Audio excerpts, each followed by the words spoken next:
All right, welcome everyone. It is Monday, my time about 11:15, 11:20, something in that ballpark. I'm waiting for John Foley over on the other side of the pond to come join me to have a discussion, an open panel on various current events that have been going on. He is temporarily, I guess, predisposed for a few more minutes, so he has a link. He'll be joining me when he's able to.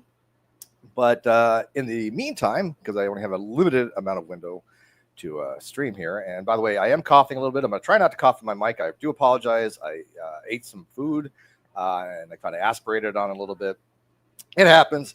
And I'm drinking my coffee to kind of make that go away. But anyways, I'm going to be having an open panel today. If anybody wants to join, like I said, I know that John Foley will be joining me. I see Baal out there, one of my moderators, but he happens to be at work today. But shout out to him. Been having a wonderful discussion with him and other people on my Facebook page. So if you're not on my Facebook page, you're missing out. But yeah, thank you for all you guys that have been very supportive on the Facebook and on my Twitter and other places. Not so much maybe on YouTube, but that's okay because I have transferred a lot of my social media. Matter of fact, 99% of what I do is actually on Twitter or Facebook, not so much on YouTube any longer. Clearly, I'm not monetized on either of those platforms, but that's not the point because it's not about the monetization. It is about getting the message out to people, and I think that's the best way to do it. I think that Twitter is one of the best places to do that. Matter of fact, Elon Musk buying that in my opinion, saved America from certain destruction. There's clearly no doubt about it. I mean, if you happen to go over to Blue Sky and see the toxicity over there, it is a absolute veritable cesspool. I have never seen the amount of hatred, the amount of vitriol, the amount of disgust that I see on Blue Sky. And how it's even a viable platform any longer, I do not know. I mean, other platforms that have been shut down for far less. What was it? What was the name of the platform? Start with a P. I can't think of it off the top of my head because, again, my memory is not what it used to be. But what was a platform that got shut down for having such vitriolic speech that the moderators and the company itself weren't policing properly? I can't remember. But anyways, I will be taking some questions here. Like I said, if you want to join, the link is in the top. And hey, we have Hank. So let me put a shout out to you real quick, Hank, and I'll turn the mic to you for a second. But real quick, I will be probably reading some comments that were left on my YouTube channel, and I'll be addressing your comments. And then as people want to come in and discuss things, we'll do that in due course. But anyways, Hank, been a while, my friend. How are you? Yeah, long time no see. So on this Charlie Kirk thing, I'm honestly doing what Charlie would have wanted us to do, which just dismisses white on white gang violence. That's what Charlie would have wanted. Oh, without question. I mean, here's the thing. Look, this event has galvanized America like no other. We have now seen Christians coming together, atheists coming together, blacks coming together, whites coming together, gay, straight. It doesn't matter what nationality, what color. It doesn't matter. Everybody has came together to denounce the cold-blooded assassination of a future presidential candidate. This will go down in history with the same vigor and the same historical context as Martin Luther King, as Robert Kennedy Jr., JFK, all of them.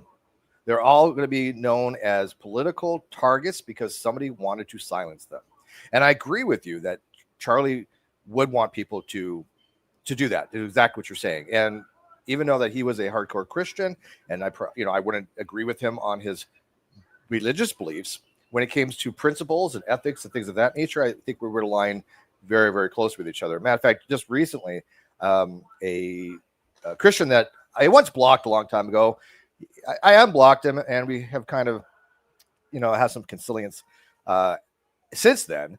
But he actually invited me to come on his channel to talk about certain things as a non-believer, which is a big step. And so it has brought people of faith together, people of non-faith together, because we cannot coexist with this type of ideologically parasitic mind virus that has infected our society any longer. It's completely impossible. If you're dealing with people that want you dead for your beliefs, you cannot have them around you in any way, shape, or form. It's not possible. So I have been deleting people left and right, and I will put this out before I turn the mic back over to you. If I haven't known you for a very long time, or if you're not one of my immediate family members in any way, some of my last name or cousin or something like that, there's nothing you can say to me that's going to really have any impact on me. I will listen to people that I trust, like I always have, because they have not led me astray. But for the most part, I will tell you right now, I'm willing to block each and every one of you. I will block 99% of my audience if I have to. And that's not because of any kind of cultish behavior. It is because it is self-protection mode. And it's because I want to focus on the people that I love and the people that I care about.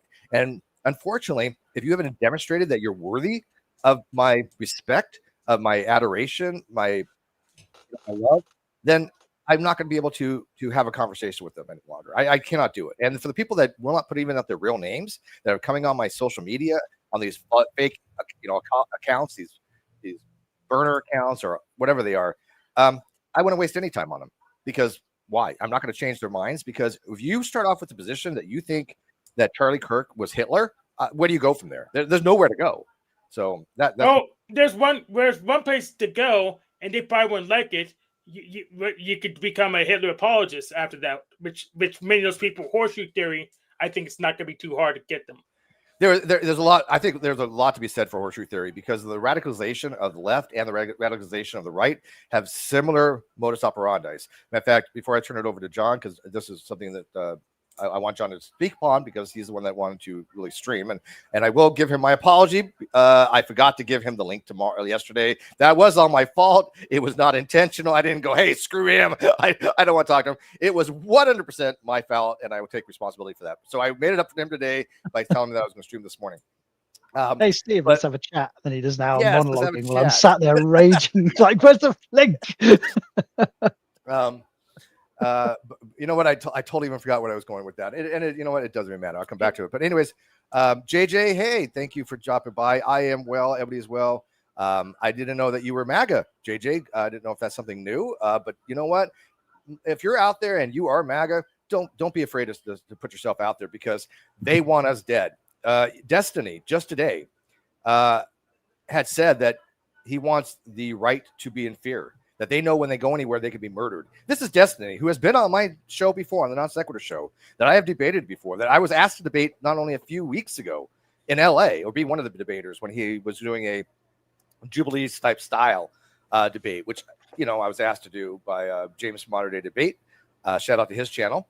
But I was short notice, and then I really thought about it and said, I don't even want to have anything to do with Destiny. He's a mentally unwell sociopath, and there's nothing I can say to him that would make any bit of difference. Plus, he's a contrarian, he's a denialist, and he's only doing it because he's a narcissistic sociopath. So I have no desire to talk to those people. But anyways, thank you, JD, for dropping by. John?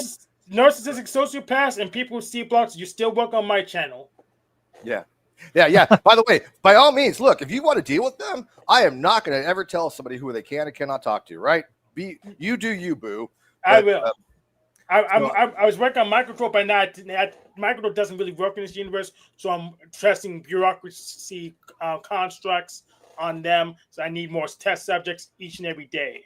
Yeah, no, I think it's great that you're doing research on that, man. I'm going to answer this question. I'm going to turn the mic over to John. And the answer to this question is pretty simple. Robert X asked, define normal people. People who do not believe that it's an acceptable thing to assassinate future political leaders because Charlie Kirk could have been a president one day in front of their wife and 2 children.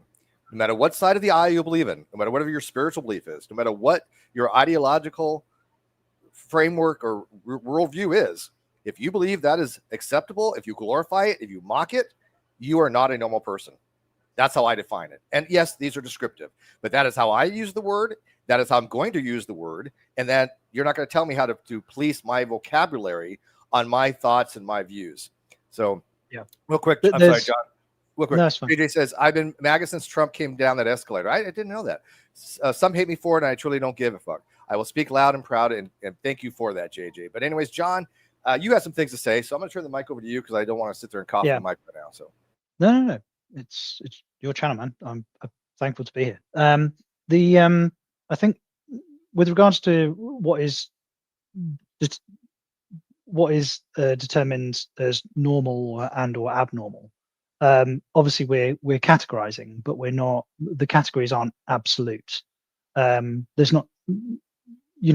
Like a male and female are absolute categories because they're true dichotomies that align with the ontology of our universe. what is quote unquote normal and what's not normal in terms of like violent behavior or narcissism, it has fuzzy edges. So obviously there are discussions that we can reasonably have about what we would determine as normal and abnormal, and they're perfectly worthwhile. But I would argue, I think reasonably and justifiably, the advocating for murdering a father in front of his children and his wife, How is because that he even wants to debatable? have Right. a discussion on a university campus. The institutions that are supposedly there for the sharing of different ideas and points of view. That is not normal. That is sociopathic. Yeah. This is my position, but Tanky like Mao would totally debate it because he says power comes out of the barrel of a gun. No, and here's the thing: firearms are used as defense. That's how they're supposed to be used, right? And when you have a sociopath that uses a firearm on the offense, that's not normal behavior. Again, people want to know what normal is or is not. I'm going to add this person to the stage real quick, but I'm not sure who they are. Before I do, though, if you want to put it in the comment section who you are, because I'm not taking any chances, so please let me know. Oh, I know this guy, McNemesis. He usually He's one of yours. I didn't summon him, but yes, I know him. So what he's gonna. Let's have him, but he's probably gonna like TOS if he gets out unhinged. You could probably have him on for a little bit and see how calm he is. But I know this guy. All right. I mean, I obviously don't want a white knight for a perfectly capable gentleman, but if that's in like anger. Hey, what's up, guys? Hey, MC. Nice to meet you. I don't think I've. What I do is not in anger. Okay. I don't know, but I've just seen what's gone into the private chat, and it depending on how that is being delivered, we can either be friends or we can be enemies. How do you feel about that? I've lost patience for my enemies at this point. Yeah, really, right? That? So, real quick, MC. I promise I'll get to you.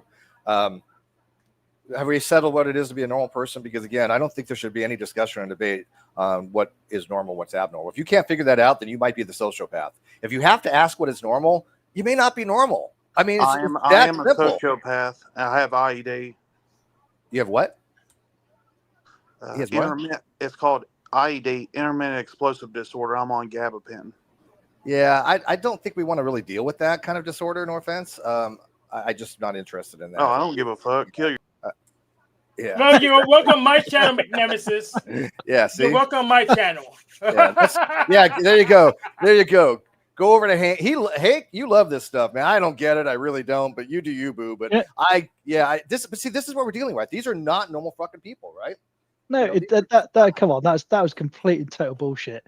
That is somebody who's just picked up the DSM-5 and gone, hey, this is a perfect excuse for my trolley behavior. Right. Like, By the way, that's not the same. That's not the same guy, right? That is the same guy. Because all right, I'm gonna block. That is the same block guy. him, so he's removed.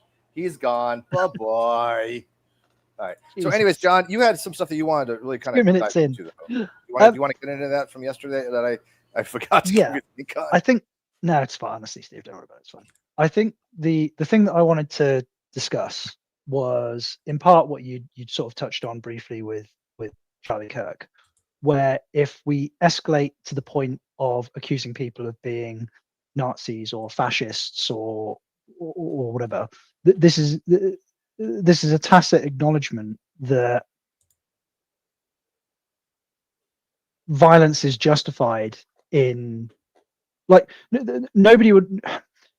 It doesn't seem that when somebody is calling a person a fascist that they're saying, okay, let's have a sit down and have a discussion about your ideas. What they're saying is that we're justified in using violence against you. Now, I think most of the time this is used with hyperbole.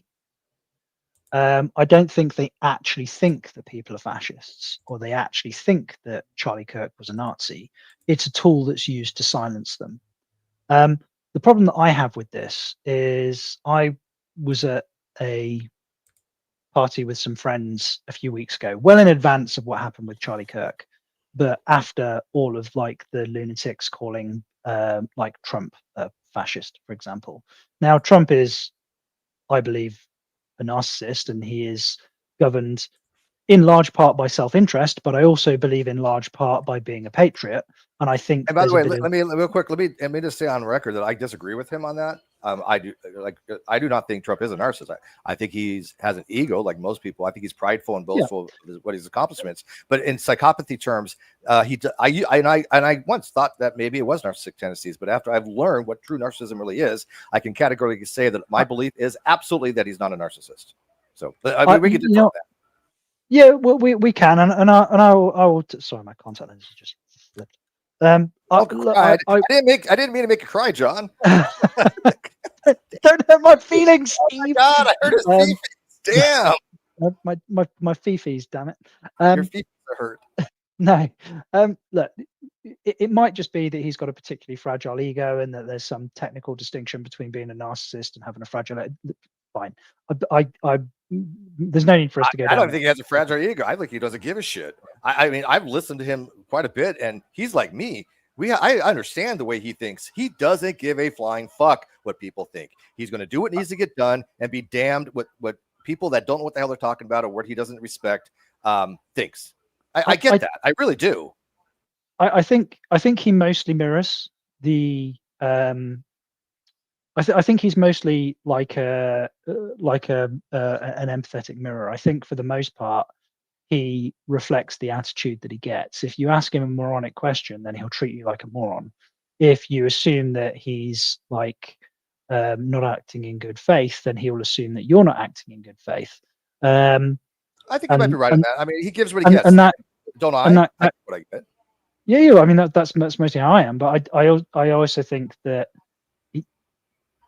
because he has been so attacked, that I think maybe he's got a hair trigger on. And I don't think so at all. I think he's just a shit. Reaction. I mean, I'm telling you, John, go back and listen to his videos.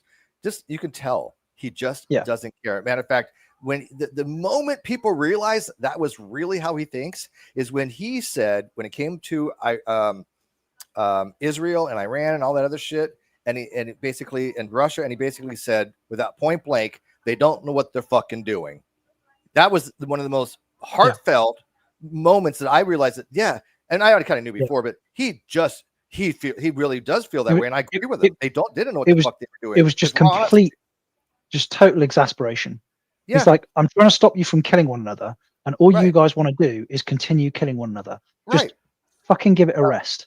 That's how I interpreted it. That's how I interpreted it. JD said, I'm a minority. She's black and a woman. If she's gay, well, you check all the boxes, JJ. I don't remember if she is, but I'm a minority that is calling for my fellow minorities. Hank up there, I guess, would qualify. He's a black Christian. What? I don't know. You got all kinds of titles. How many boxes do you check? You could actually even pass. I check all those boxes. I check all those boxes too, but my sister checks more boxes than I do. Okay. So. Well, by definition, because she's a girl. So yes, she wins anyway. One extra box. You already win, JJ. Yeah, you got the woman card, so we'll give you that. She says, I suppose you could tuck a cat litter tray under her arm, and that'll be an extra one as well. So you just never know these days. And she says,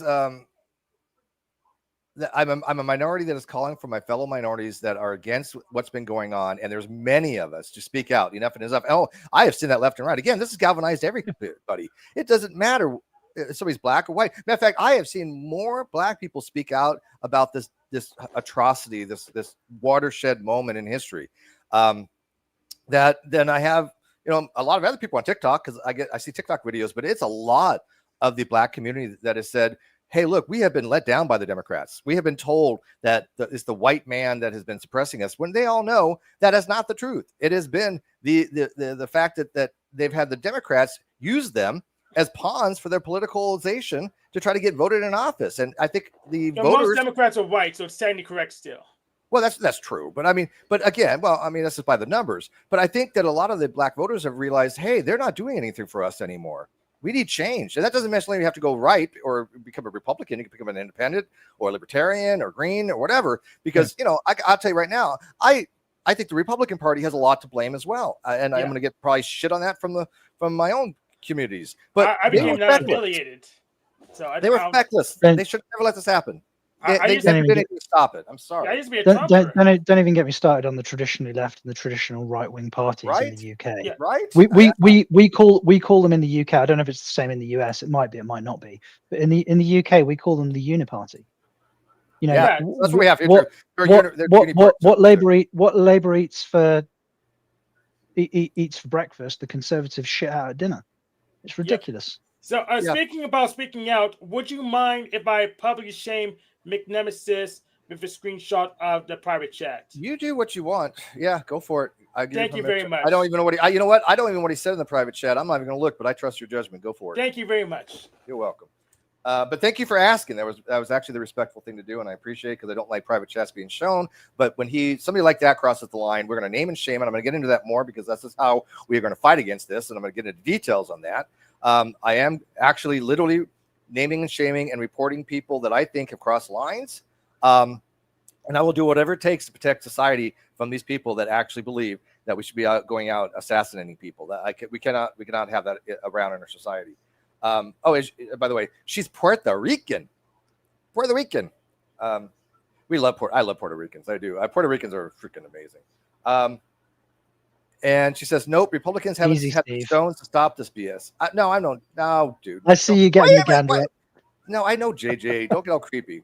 But I have a Latina friend that okay, we won't get into that. But anyways, yeah, I do like Latino women. Friend, they aren't incorrect either. So yes, you're absolutely right there. Godspeed says, so the so-called religious, we got Hank up there. By the way, people know I'm agnostic. John is, I would say, also agnostic. Yeah, he's agnostic. Yeah, he's one of mine. I don't know if he never really went full atheist. No. She says, Godspeed says, the so-called religious right isn't the problem. The socialist left that is the problem and uses violence. Absolutely. However, keep in mind, there is still a alt-right or even right element, or I said alt-right or far-right element to be had. I mean, I think it was today or yesterday, the Patriot Front, and I think it was, I want to say Huntington Beach, if I'm not mistaken, assaulted a man. And I don't know if that person made it or not, but they thought he was Antifa, and I guess it comes out he was actually MAGA. But if he didn't make it, that would be cold-blooded murder. And these Patriot Front and these white supremacists are just as god-awful evil and just as much need to be shunned as the people that I think that political assassination is something that we should tolerate in our society. And I got hang on one sec. Got a lawnmower. I think the problem between the extreme left and the extreme right, the extreme right will point at certain groups and say, you're subhuman, you don't deserve to exist, and we're going to annihilate you, and they'll perpetrate a genocide. The extreme left will perpetrate the same genocide, but claim that it's good for the group that they're genociding. That they're doing some kind of public service. It's fucking ridiculous. Yeah, the left is better branding. Yes, I agree.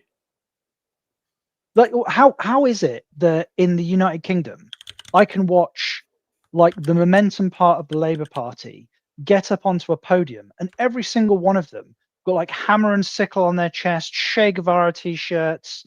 They're waving like hammer and sickle flags, and they're calling everybody comrades. In my brain, the way I perceive that is no different than if I watched a member of the Conservative Party or a member of the Reform Party goose step up to the podium, seek Heil, and slaughter a Jew. It's the same fucking thing. It's just on the opposite end of the spectrum. So why does the left get away with it? Why? Well, the right gets away with it too. The right has allowed them to. Yeah, so the right gets away with it. And the normal people have allowed them to. People were okay. Let me put it this way: you, me, Hank, the rest of us, we've been around for quite some time. We are in the blogosphere, the social media aspect of things. And even though I don't have the social media presence that I had before, nor do I want it, I still exist, especially more on Twitter and Facebook than anything else, as you know. And so we see these things happen in real time. We're getting all that real-time information. We're seeing things before it even hits the mainstream news, if it ever does, because the mainstream news lies to you. They're not going to cover a lot of this stuff. They will not cover a lot of this stuff. They have an agenda. They have a narrative that they want to push, and anything that goes against that, they will not report. And if they do report it, they decontextualize it. to the point where it's not even recognizable as being news. Go ahead. Where I will give ground, but because I actually may have made an error here in that when I say that somebody marches up to a podium and they're wearing a Che Guevara t-shirt and they use the word comrade, and that in my head is no different than watching somebody go step up to the podium and seek Kyle. If the person is a Fabian and they intend to bring about socialism or communism through the democratic process, I do not equate that particular individual with a Nazi. It's not as radical. It's not as radical. It's right. I disagree with them. It's a political. It's a disagreement on the politics, but not an advocacy for violence to instill the politics that you want. Right. I get you. Yeah. I agree with you on that. It's still to me horrifying. I mean, I am so against. No, I don't agree with it, obviously. Yeah. But I mean, obviously, I would never associate with somebody. And again, I hate I hate having to shun people. Right. It's sad that we had to come to this point. Because I do believe in like what was it, Daryl Hank? What was the guy that went around with the that talked to all the KKK members? Daryl. I forgot. I'll get it for you. Yeah, I completely drawing a blank. But anyways, he was able to go around, and he was able to have conversations with them, and even get the ropes from them. And Daryl Davis. Daryl Davis. Thank you.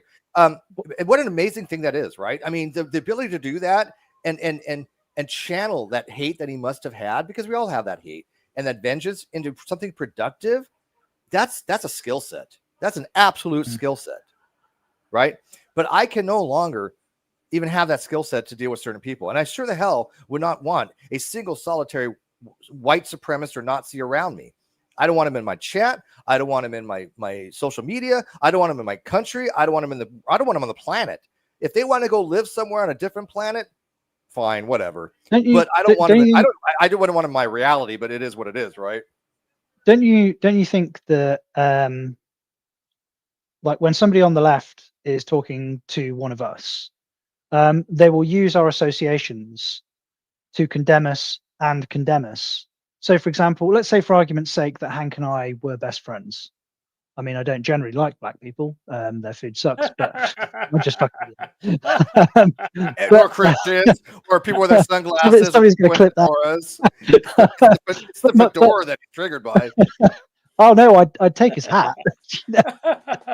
I just wouldn't marry his sister. Me neither. Well, okay, but you're not what's her name? The congresswoman that married her brother. God, see, I'm just bad with names. But yeah, most of us are not going to marry our family members. What I was about to say was that the crazy thing is, like, the associations. Like, if Frank and I were best friends, Hank and I were best friends, then somebody would say, like, if somebody came up to me and said, Ilhan Omar, sorry, go ahead. do you have any, like, black friends? And if I said yes, that wouldn't exonerate me from being a racist. But if I said no, the fact that I had no black friends or few black friends would condemn me. So if you ask me if I have black friends, it's a Kafka trap. It's like the invisible knapsack, where the example's being given by, who's that? Oh, that race-baiting grifter. Where she gives the example that racism exists in all cases. Because if you're a store owner and a black person and a white person walk into your store at the same time, if you approach the black person and offer them assistance first, it's because you're worried that they're going to steal something. But if you approach the white person and offer them assistance first, it's because you think that they're worthy more of your time and your care and your attention. Which, just own it like Pine Creek does. Like it's framed to make you a racist, no matter how you answer the fucking question. If everyone's racist, no one is. It doesn't make a difference. Or the person goes up to the black client first, thinking that they don't want that person to cause a scene because of black fatigue.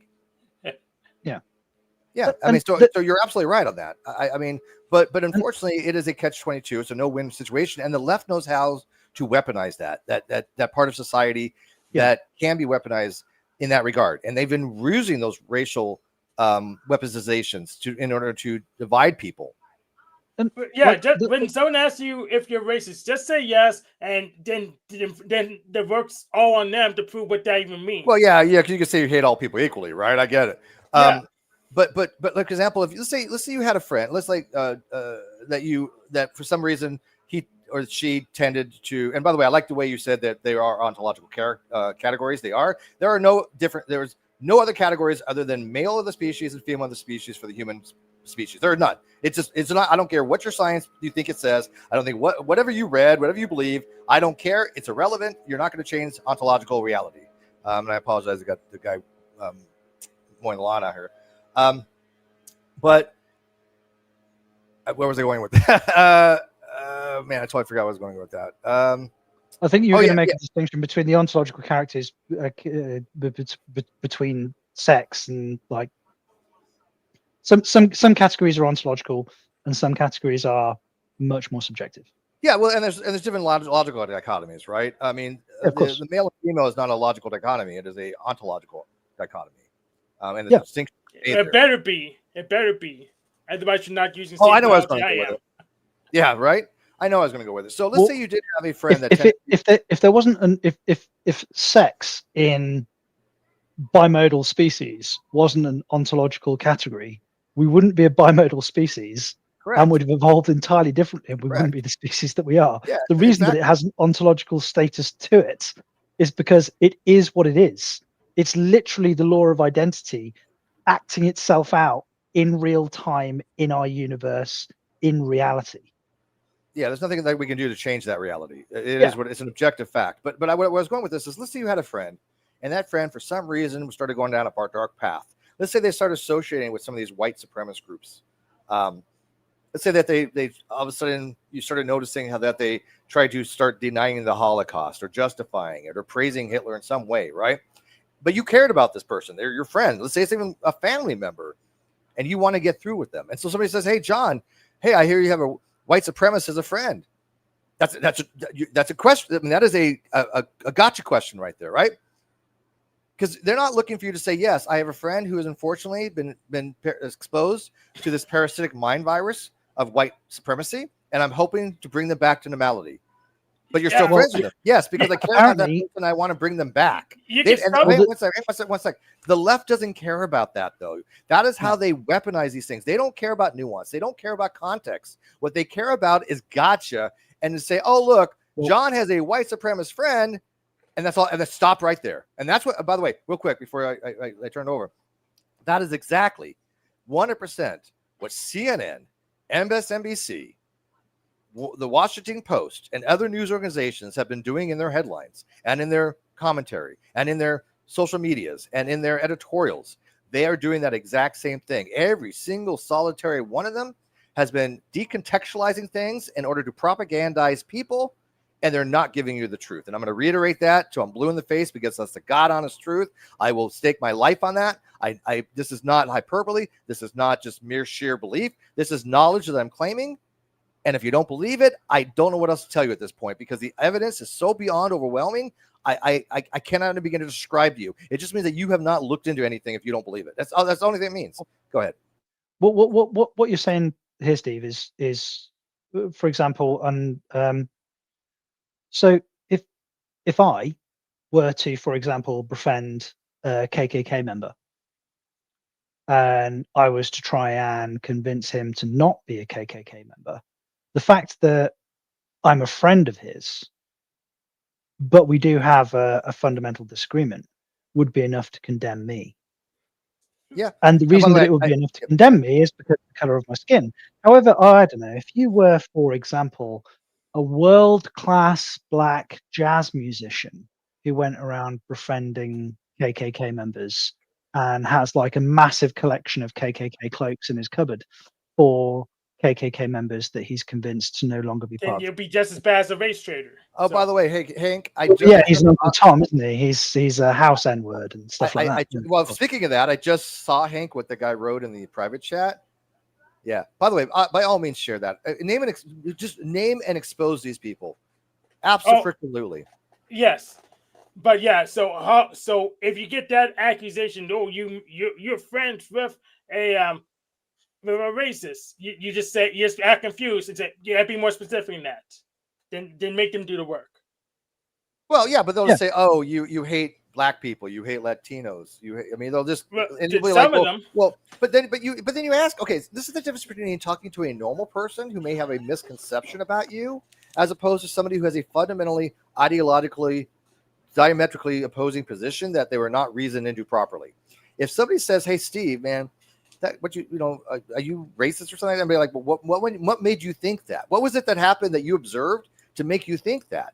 And they said, "Well, you made an off-color joke, like John made an off-color joke about color earlier. That's because we all have humor. We all like that kind of content." And somebody one time said, "Steve likes racist humor." No, Steve likes humor, and the best comedy has been edgy. My favorite comedians were people like Richard Pryor, Eddie Murphy.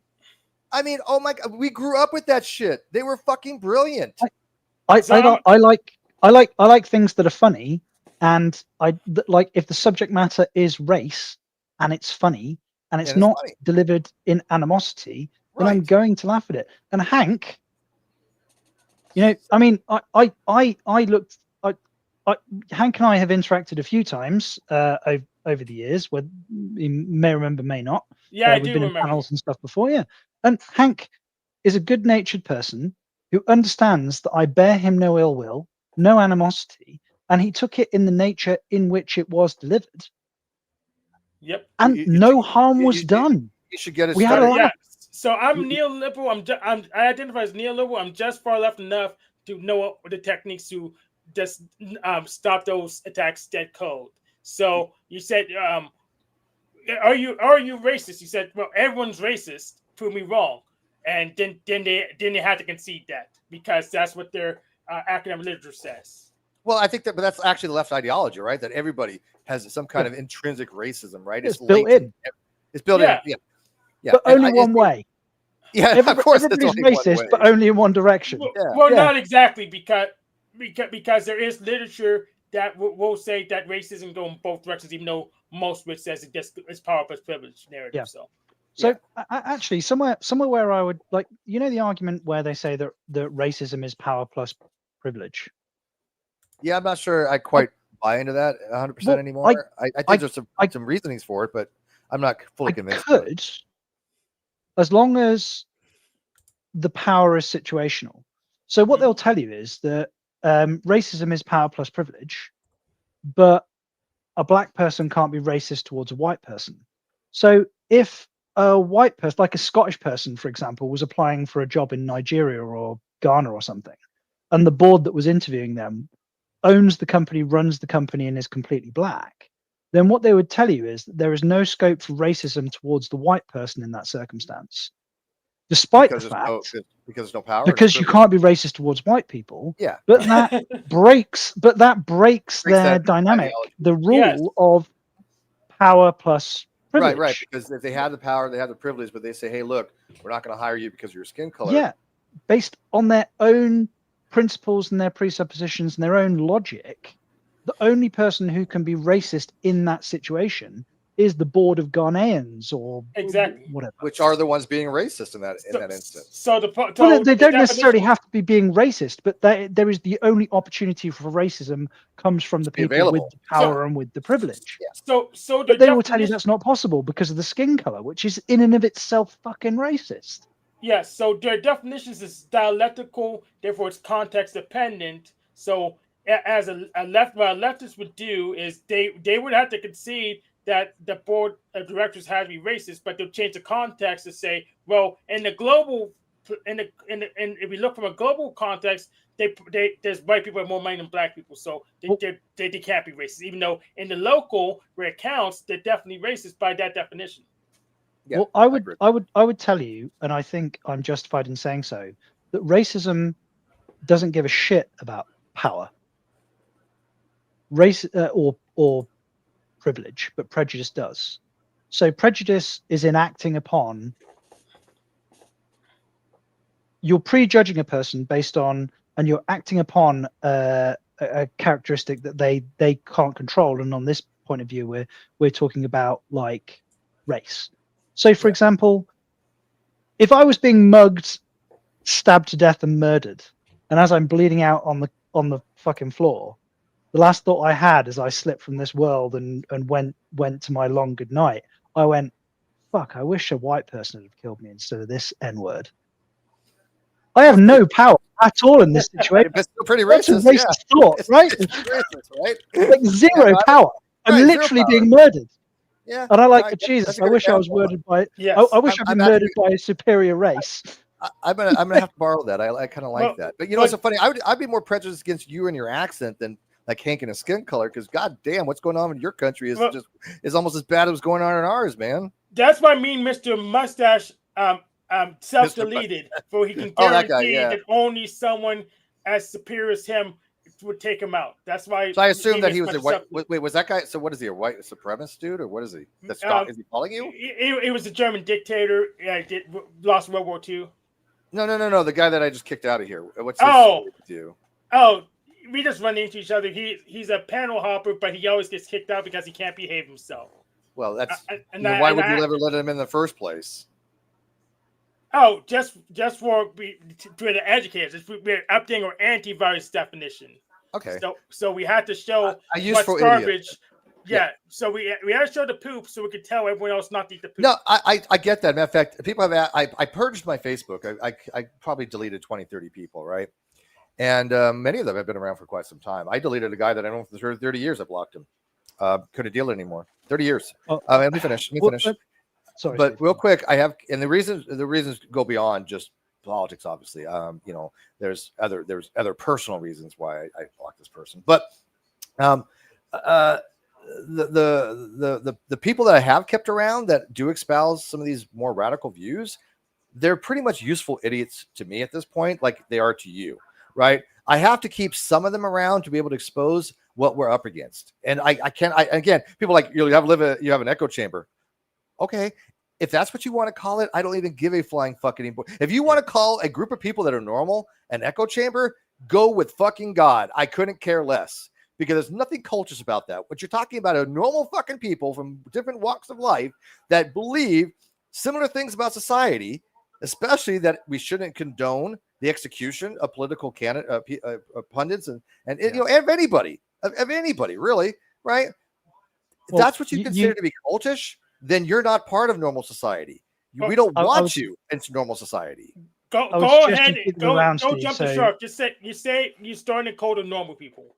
Jump that shark. Yeah, there you go. Code of normality. Yeah, you keep them around so that on occasion you can go see Exhibit A. You know. Yeah, there was one or two I was hoping to get through, but I realized I couldn't. I had one actually block me. I was keeping her around for a while because every time she would say something about what was happening, I would show that she was wrong, right? I'd be like, and she'd be like, where do you get your sources from? I'm like, look, you don't care where I get my sources from because you're not going to believe them anyways. But every single time when I would say that 90+% of the time when I put something out, it's already been vetted, it's already been sourced, or at least it's been documented enough where I'm confident enough to make the statement. And if I'm wrong, I fix it. Have I been wrong before? Absolutely. No problem. I have all the time people on my Facebook said, hey, Steve, I think this deals with this or that. I'm like, okay, let me correct this. Let me fix this a little bit. Let me tweak it to make it more correct. That's how normal people do things. And a matter of fact, when this initially happened and people were, you know, coming up with all these different scenarios of what may have happened, right? We all were speculating. Matter of fact, any good scientist will tell you the first step in determining the causation of something is a guess. A scientific theory starts as a guess. And I know some people lose their mind. That doesn't make sense. It's true, though. In the scientific... the hypothesis phase, yeah. Well, no, it's before the hypothesis phase. It's a guess. Yeah. It's before the hypothesis phase. But that's part of scientific methodology, right? Go ahead. And without wanting to get into epistemology too much, this is essentially what you're saying is exactly why that knowledge is a subset of belief. Correct. You know, exactly. we like, for example, like knowledge. Yeah. So you could watch, for example, I don't know, like Isaac Newton. He could have an apple fall on his head, and then he believes, shit falls to the ground, and then he forms the hypothesis. And once he's got the hypothesis, which is essentially something that is in principle testable, you then go and test it. And once you've tested it and replicated it, it then becomes knowledge. Exactly. So this is such a basic principle. Well, this is what I was saying, though, because we all started saying, okay, well, what happened here? And my first instinct was, I actually even put it on my Facebook. It's still there that I don't think it's trans related. I don't think this, because it wasn't my belief at the time, right? I didn't formulate a belief. I had an agnostic position because, hey, guess what? I'm an agnostic. So I said, I'm thinking it might be, a professional hit, because the things that are coming out tended to sway the evidence a little bit more toward a professional hit. But as we got more and more evidence, I was like, no, that guess is wrong. This guy was a shooter with a 30-06. It was a 200-meter shot, which is pretty easy for a 30-06. It was a single bolt action. It wasn't a sniper. As far as like, like you would find like a military grade sniper rifle, it was just a single bolt action 30-06. Yeah, it's just a hunting. It's just hunting rifle. It's a Mauser. It's a hunting rifle. Standard hunting rifle. Like minimum number of moving parts, like a basic breech. Apart with a screwdriver. But he was on a down. I don't want to interrupt you, Steve, but I am going to interrupt you because the quote that you've got on the screen here, I can't with atheist YouTube anymore. The hypocrisy, gaslighting, endorsement of violence and fear mongering is too much for me. Oh, we're going to get into that. I just have a little word of advice. Atheist or not, if you don't want to experience any kind of violence directed at you, I would recommend that you get rid of the Microsoft Word paperclip immediately. That is hostile. The number of people that would enrage. Hold it. Do you even know what the paperclip means? Of course. Either you? Yeah, of course. Microsoft Clippy. No, okay. You don't. So the Clippy movement came from Louis Rossman 3 weeks ago. Yeah, to assimilate to let people know about right to repair. Yeah, I follow Rossman. I've been in his Discord and the right to repair and all that. Yeah. But real quick, I don't know you, though I love you, but that yellow like legal notepad behind the paper clip with the fucking eyes that offered you unsolicited advice all the time, despite the fact that you'd been using Microsoft Word for years. It was not a good Oh design. God! Like I do not know anything that could enrage me more. But let me ask you, like it's visceral. Like, I saw it pop up and I was like, oh. John, since you interrupted me and I forgot my train of thought because apologies. You guys have to remember, I'm not the same as I was years ago. I forget things. I'm not the same as I was as far as being able to recollect things like I used to be. Okay. So you have to bear in mind that if I have a train of thought, if I don't get it out, I'm probably going to lose it. And I don't mean that to be mean or anything. It's just that I'm at that position in life because of various reasons that is very difficult for me. So I like to get to finish a complete train of thought. If not, I'm not going to remember what the hell I'm saying. And it's just, this is true. So what the hell was I saying? How is that different than before? I mean, because I'm a lot worse at it. Okay. Yeah, that's true. Good point. That is true, but it's a lot more prevalent now, I assure you. So I kind of forgot what I was saying. If somebody could remind me. Yes. So I will remind you that Clippy's design's garbage, but what's worse about some of these other chatbots is that they'll call home and log everything you say and talk to the police for you on your behalf, even though you don't really want them to. So that's what's worse. John's gonna rewind the video and tell me what the hell it's saying. And then who's this guy here? Okay. Do you know this guy, Hank? He's one of yours. Who is? Well, it doesn't matter. He doesn't have a real avatar. So if you don't have, I'm not going to have anybody come in that doesn't have your real name. If you're not a real person, I don't care who you are. For the most part, unless I know you or you can identify who you are, you're not welcome. I'm not interested because most of those people have nothing of value to add to any conversation. And if they're not willing to put their beliefs out there, I can understand it for various reasons. But if you're going to go into a panel, I'm going to have to know who the hell you are. So, anyways, so what was I talking about, John? My audience don't remember. It's been so far long ago now. Whatever. He'll listen. But Godspeed, as far as like the atheist YouTube anymore, there's some major issues. But I've warned you people of this. I warned all of you that Matt Dillahunty and Mr. Atheist were sociopaths, that they're evil freaking people. I told you this. Look at Seth from the Thinking Atheists. Well, look what he put out. I mean, he was almost glorifying and giddy over the assassination of Charlie Kirk. And I called him out on it. And he started, giving me some back talk to it. And I was like, dude, you wouldn't even debate me on my paper. You're a coward. Oh, yeah, anybody a coward doesn't want to debate. I'm like, dude, if you thought you would debate anybody, Seth is a conversationalist, but he will never have a conversation about me about the one thing that he knows he could not beat me on.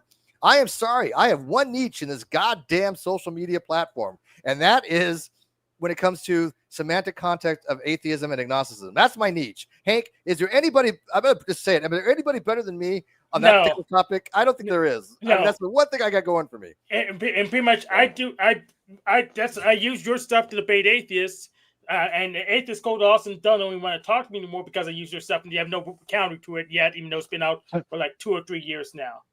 Yeah, absolutely. But so, yeah, atheists go to Austin, your time has passed. Your arguments are garbage. Yeah, like I said, I still support. Look, I'm in the Atheist for Liberty organization. I support them. Thomas Sheedy is a really nice guy. He's the president or whatever you want to call it of the organization, Atheist for Liberty. I respect them. I support them. So it has nothing to do with the ontological belief, right? It has to do with how they go about promoting it. Like I am so against groups like American Atheist or Atheist Republic, especially. Oh my God, they're just they're just not normal people, I guess. But again, that's what it goes to say. This watershed moment has galvanized people where you have Christians and normal atheists coming together and saying we should not condone this stuff. And matter of fact, when they had a prayer on the Congress, right? And you had the Democrats trying to disrupt it, saying no. And I'm like, what the hell's wrong with you people? Look, I'm not even a God believer. But that's just so damn disrespectful. I can't even imagine. It blows my mind that somebody would think that that's a thing to do. That's not normal human behavior. If I see somebody that's in mourning, I'm not going to go up to them and say, you know what, you're in mourning, but there is no God. What the hell's wrong with you? Who does that shit? Like the wife has stood at the podium giving a testimonial to her husband, and she says something along the lines of, "Oh, darling, I miss you, I love you, and we'll see each other again soon one day." And like somebody who thinks that that's crap, just in the middle of the funeral, stands up and goes, "Actually, I think you might be wrong about that. Like, just sit down, shut the fuck up, and let them mourn." Jesus, you know. This is like the internet equivalent of that when they're like laying into. Can you imagine? Yeah, Reddit atheism. That they have Reddit atheism.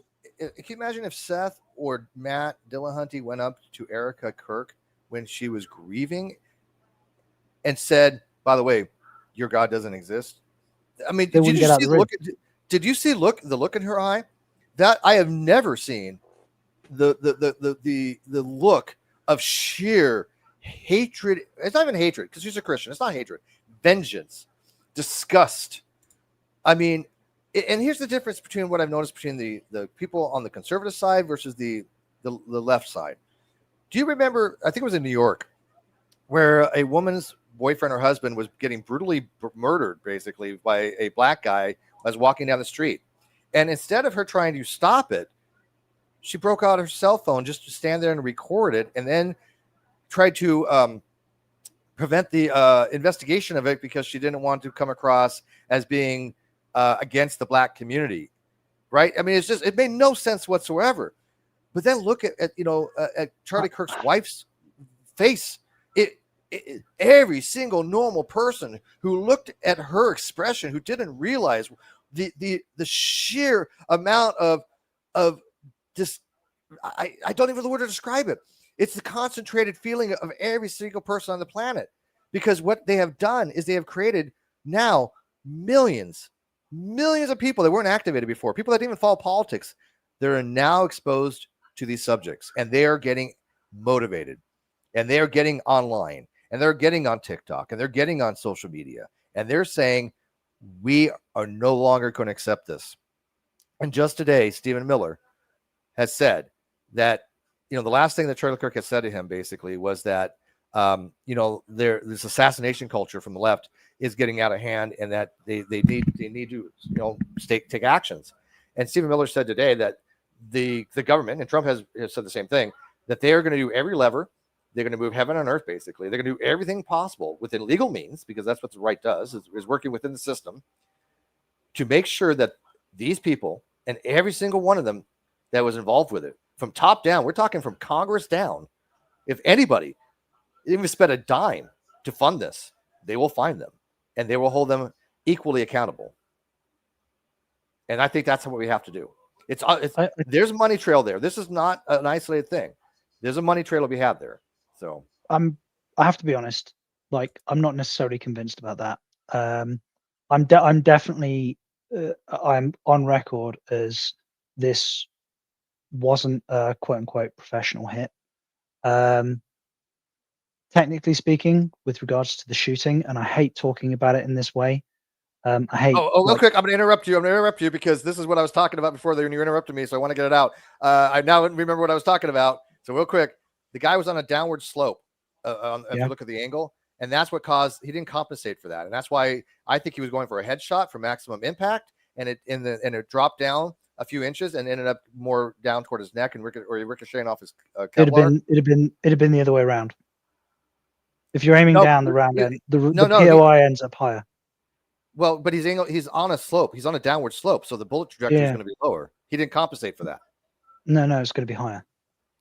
If you're aiming down on a slope on a downward trajectory, the bullet's going to hit lower, not higher. No, think about higher.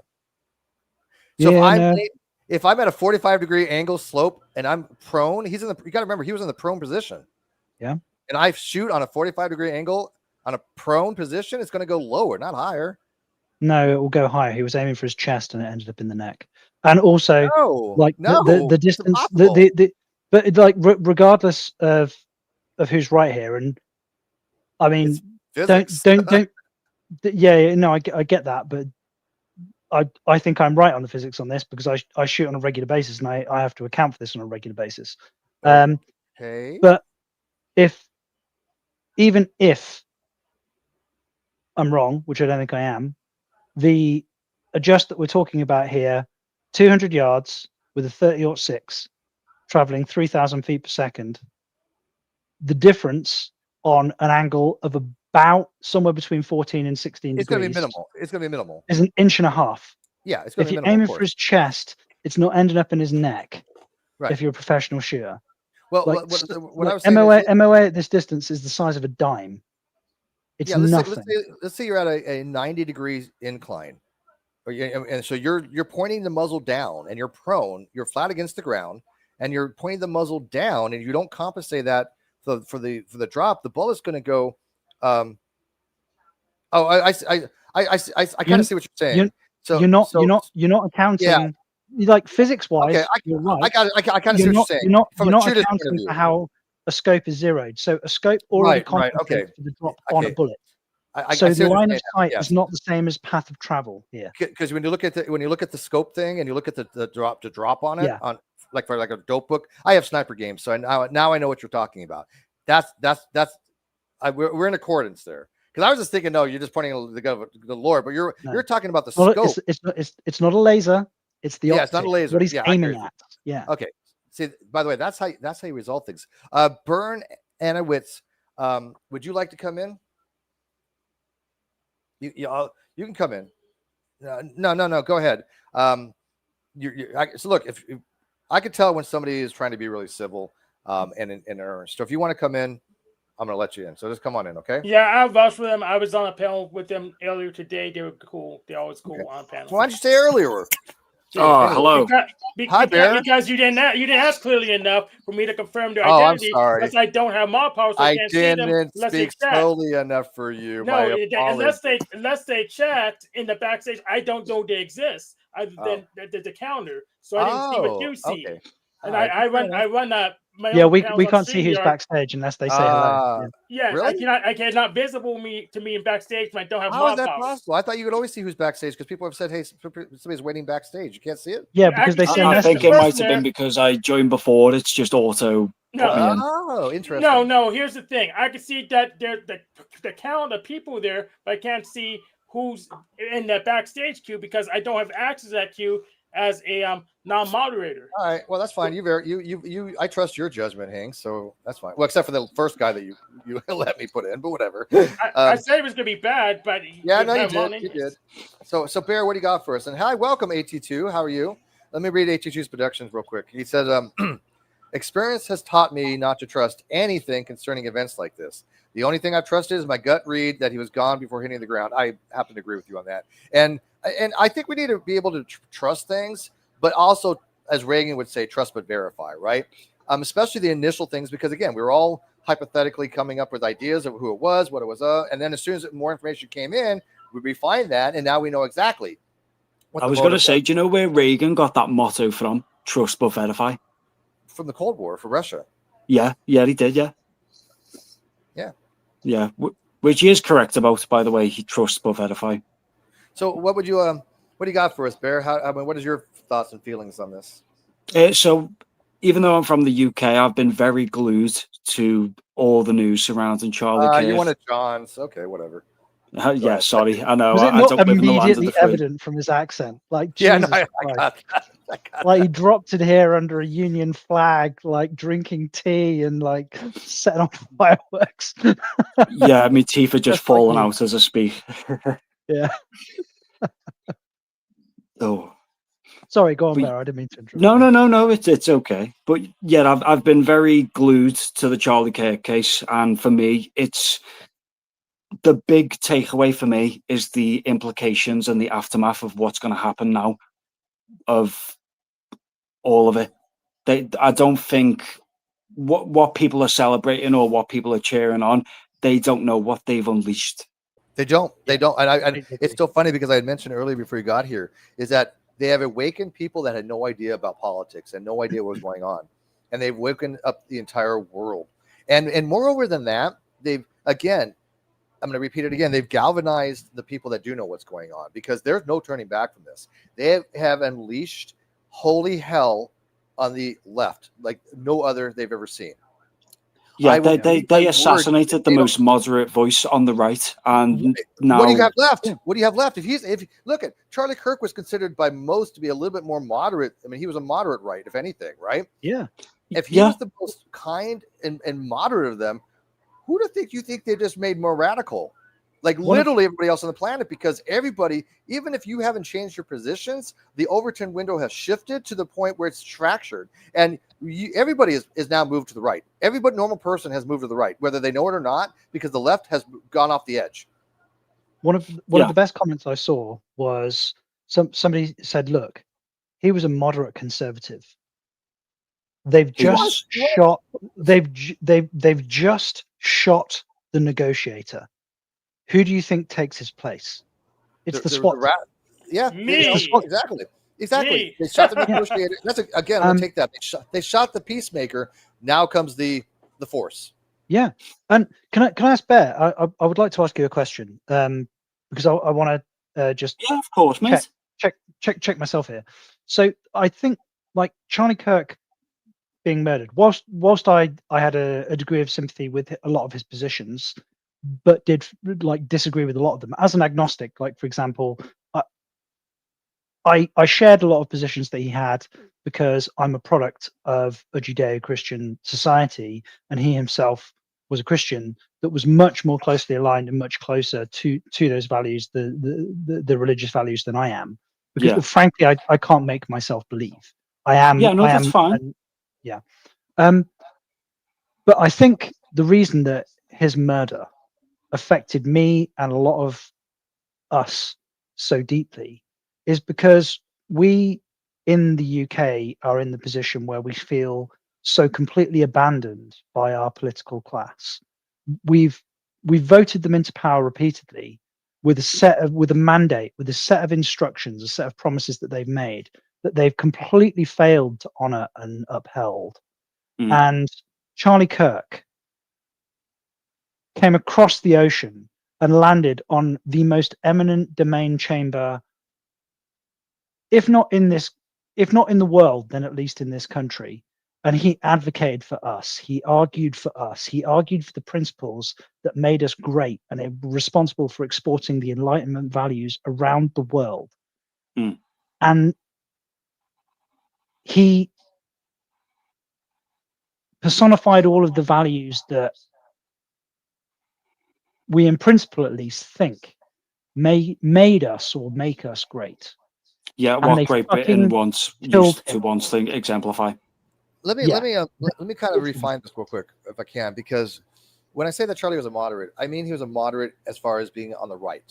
I mean, he wasn't a centrist. I mean, but he was. Oh no, of course. Yeah. Somebody who was on the right, who was more of the moderate than the more.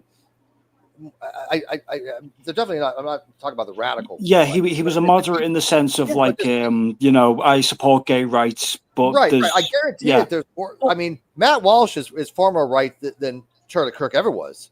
Yeah. Right. So for example, who's the guy who used to be on the Young Turks, the gay chap who's got his own channel? What's his name? Younger?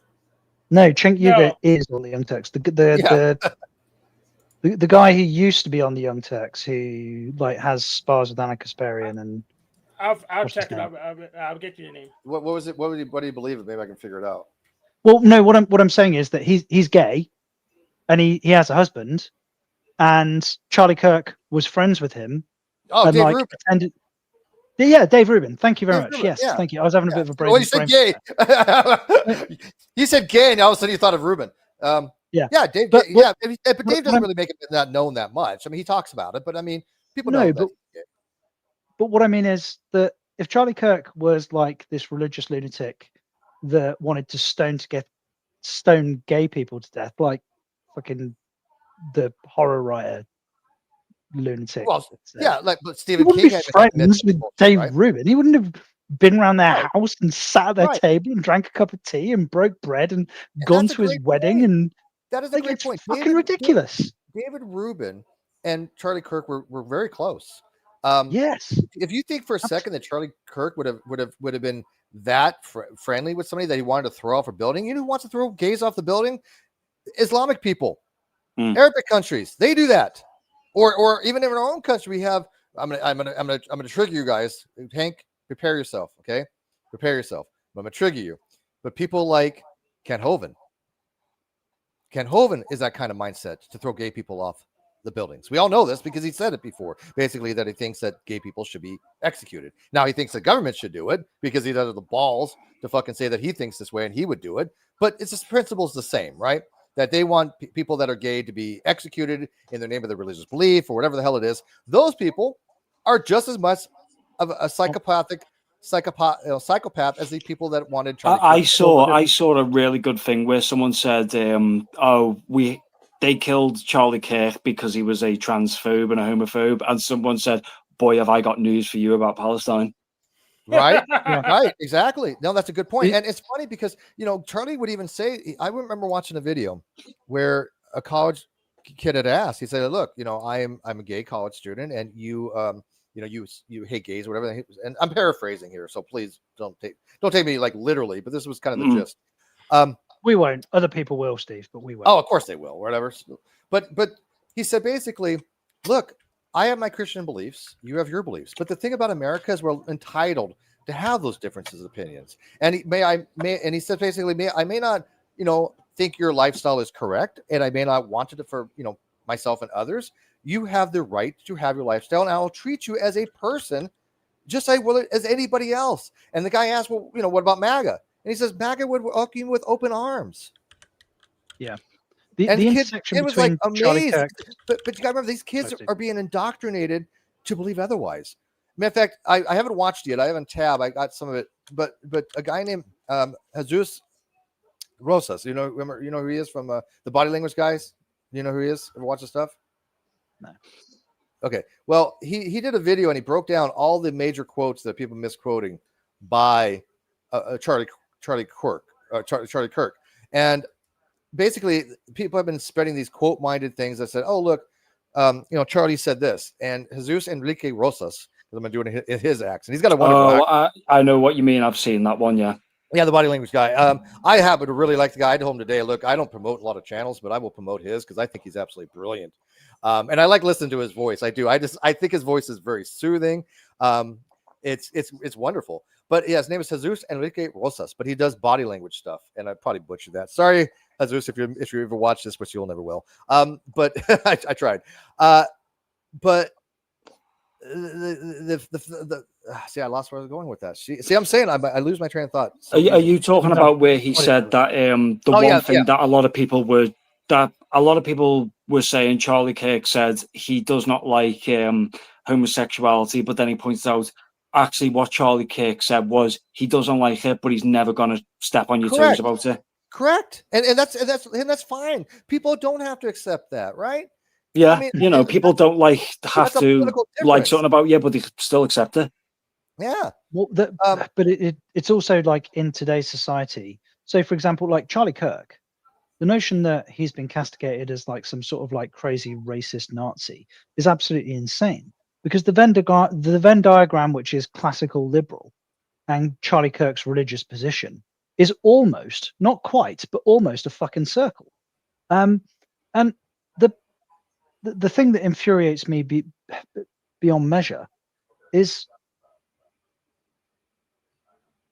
that he has been externally shoved into this box that he just wasn't. His actions didn't make him an enemy. They made him an enemy by claiming that he was, and claiming that he was something that he objectively was not. That's how they turn people against people. They radicalize people to say this person is a threat because of their beliefs. And yes, Jared, absolutely. This is what he's got. 82. This is the exact quote that he said from that clip. Because again, I'm trying to remember the clip. But he said, "I'm a gay conservative," and Charlie's response was, "Well, why do you got to put gay there? You're not your sexuality." And he's exactly right, because you got to remember the left. Everything about the left was about identity politics. It was all about your race, your color, your sexuality. It wasn't about the character of the content of your heart, the character of the man. It had nothing to do with anything that Martin Luther King ever preached about. It was all based upon something about the identity of that person, right? And so Charlie was pointing out, look, you shouldn't go around identifying yourself, whether you're gay or straight. That's for your own partner to know. But I mean, you're not, your sexuality. So you just say, look, I'm conservative. Why do you need to put gay there? And I understand why people do, right? They'll say I'm a black conservative, but we don't go around and say I'm a white conservative, because that sounds kind of racist in some ways. It's been made necessary because that's how I understand. We're now required to identify ourselves. Just And say like pink. Say pink conservative again. And you're right, Jared. Thank you. And the one that's most egregious to me, whilst it's not necessarily the worst in terms of its social implications, the worst misquote to me that pisses me off the most, because it is so egregious, is where Charlie Kirk stated that he didn't believe in empathy. He thinks it's a modern word that's been made up, and then they cut. Yeah, and then he goes on to categorically explain that he thinks sympathy is a better word. Correct. Because empathy requires you to feel how another person feels, and you can't feel how another person feels because your experience is first person to you. Yes. Sympathizing with a person has more utility, makes more sense. And also, there's other things he said about that, John, that need to be spoken. And this is something people have brought up to me a few times about, how can you feel sorry for somebody who doesn't like empathy? But what his argument was this, and one thing that Charlie Kirk did, he was brilliant about this. He did something very similar to, if you guys remember, way back when a book was written called "On Origin of the Species," right? By Charles Darwin. So the way Charles Darwin went about explaining something, he would put something kind of antagonistic out there, like we don't have any idea how the eye developed, kind of thing, and then going on to explain how it did. Right? He would hook you in with something, and then discuss a resolution to it, and that's what Charlie's strength was. A dialectic. It's kind of like a dialectic, but he would say, look, the problem with empathy is that empathy can be weaponized because we are emotional creatures. All of us do have that empathy, and empathy is the ability to put yourself in somebody else's shoes. But of course, as John pointed out, we cannot actually do that. We're epistemically isolated because of the limitations of our qualia and our sensory data to only understand and apprehend that which we're experiencing ourselves. There's no way around that.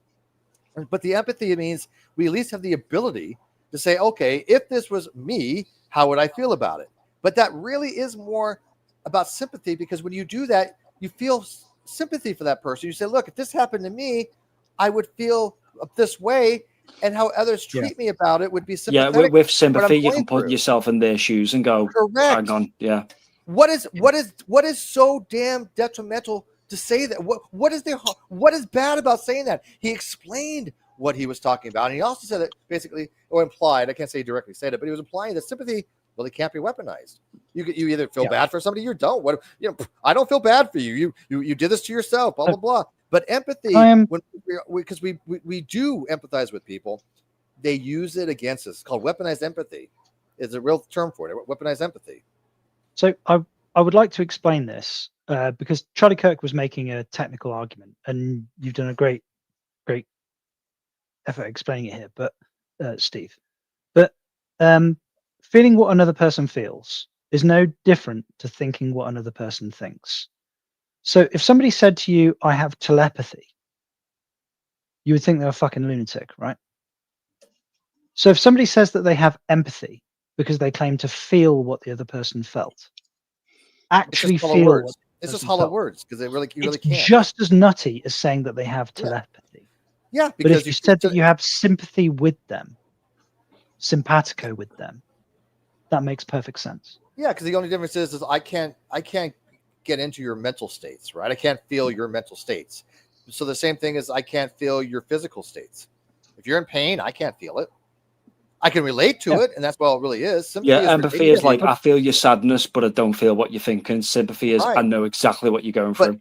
But the way... Other way around, but yes. Yeah. Yeah, I think you got it backwards. But the way John is, and I'm explaining it, I think is absolutely correct. I'm not going to be able to feel those feelings that you have because, again, your quality is different from mine. Your feelings are different from mine. So it's just a hollow statement, which is fine. I don't think it's wrong, obviously. I don't. I'm not going to say that we shouldn't say those kind of things because the person understands what you mean by that, right? They understand when you say you're being empathetic. They get it. Words have connotations to them. They have senses. And there's nothing wrong with saying that. But what Kirk was arguing, because Kirk was a very brilliant man, is that the word empathy, it really is something that really doesn't exist any more than telepathy, as John put. Yeah. They've taken a technical argument and they've loaded it morally in a way that is not justified based on the context of the conversation at the time. Do you know what the problem is as well? Sorry to cut you off there. The problem is that Charlie Kirk had massive agreements with the classical left in America. He was a big fan of someone called Pete Seeger, who was a folk musician, very classic leftist in America, but he had a lot of agreement with him because of what he was saying. Yeah, you need... Bear, you need to explain that. Who was Seeger and why did... If I had a hammer... Pete Seeger was... he's an old American folk musician, but he's like a classic leftist. He wrote a song called If I Had a Hammer, Where Have All the Flowers Gone? Yeah, and also I Don't Want Your Millions, Mister. He wrote the Turns, or was it The Birds? Yeah. He also did. It's basically the generational Overton window, is what you've just explained. Like, well, they were the more classical liberal, right? I mean, because I would have been considered a classical liberal at one time. I don't know. Oh no, Pete Seeger was like your classic American leftist, where he's like, I don't care about race or sex. It's about class. Because that was race blindness, class. That was part orientation. of Vietnam. He was an anti-war activist. Well, he was. Yeah. Well, maybe what would you? Because I consider, I guess, So, I mean, but but that's a lot of us, right? A lot of us can understand why. Look, they thought the Vietnam War was morally egregious, and they had every reason to, because there was some problem. There were many issues with the Vietnam War, obviously. But you're right. Kirk did tend to probably a lot of classical liberalism, which is just another fancy word, even if it's just moderate anymore. That's what I was saying. That's why he was kind of a moderate in many ways. But his religious beliefs were different, and people seem to associate the political beliefs with religious beliefs, and they don't really overlap a lot of times. The whole positions that he had on abortion, for example, his belief was that everybody has a right to exist from conception on, that life began at conception. Again, people. But the thing as well with Charlie Kirk is that no matter, he had his own religious belief, but he never infringed upon another person's beliefs. He was like, I believe my own thing, but you can believe this as well. I just disagree with you. And a matter of fact, it goes back to what Jared said back earlier. I think it was here, maybe, or there. Yeah, it goes back to this. In the same conversation, he said, "We're both." Because he's talking to the kid, right? He said, "Look, we're both Christians, but we don't live in a theocracy. We live in a constitutional republic, and we have to accept that if they want to push their beliefs on the society, they have a freedom to do that, but they cannot legislate it and mandate it because we have the First Amendment, and the United States cannot instill a religion. It cannot promote a religion, but also cannot prevent somebody from being religious or non-religious, right?" And so he was explaining to them, look, we don't live in a theocracy. We can have these beliefs, and we would want Jesus to come down, and we want Jesus to rule, forever in the kingdom. Nothing wrong with that belief. That's what they believe. But they also Charlie Kirk realized that that's on Jesus's time, right? He cannot force that on people because that's the problem which society has. Whenever you force these beliefs, as a matter of fact, Jesus didn't go around forcing people to believe in him. He didn't go believe in me, I'm the Son of God, or I'm going to do this or that. He said, look, there's going to be consequences. Yeah, he didn't. Jesus didn't force it. He was just said you either accept or you don't. Yeah. Well, can I get this out real quick, John? FYI, no, I am not turning religious. I have not had a spiritual awakening, at least not that kind. I do believe in spirituality in some ways. I always, can I have, but I don't mean it in the supernatural sense, which a lot of people cannot make those distinctions.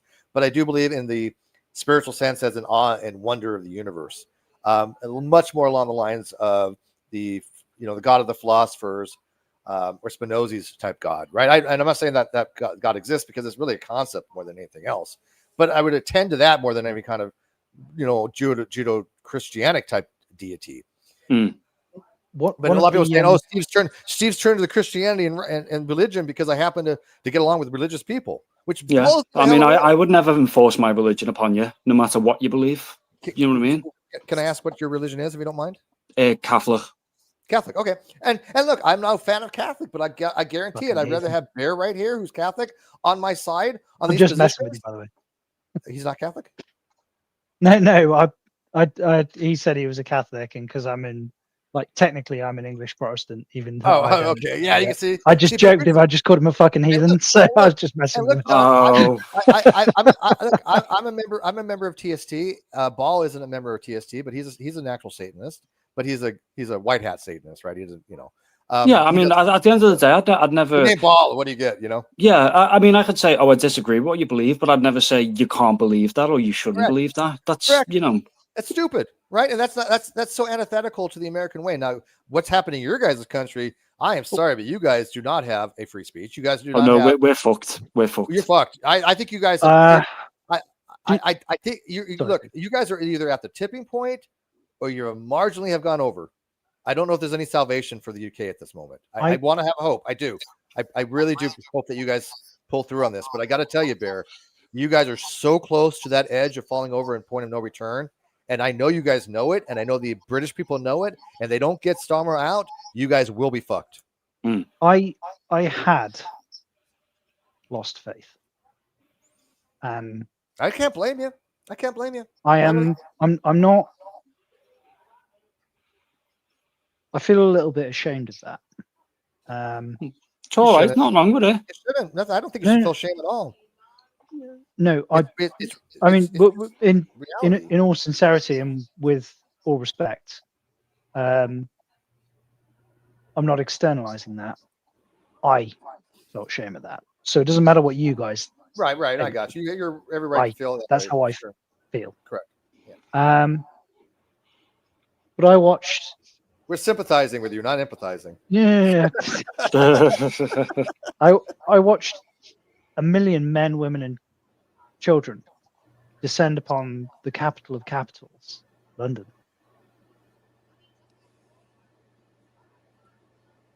And just there were over 1 million people there. Over 1 million. Do not believe the reports. They tell you, like the Guardian tells you, it was 40. No, I know, dude. I know that the British people. We've got aerial footage. Yeah. It just goes on and on and on. This has affected people all over the world, and the UK stood up and said, Jesus. "Look, this is enough. This is enough." Yeah, and obviously this march was planned well in advance of Charlie Kirk's murder. But Absolutely. the reason that the reason that he was honored at this protest is because his principles, as he categorically stated, were our principles. And the reason that he has them is because they were bestowed upon him by the United Kingdom. They were exported to him by us, by our honored dead. Like,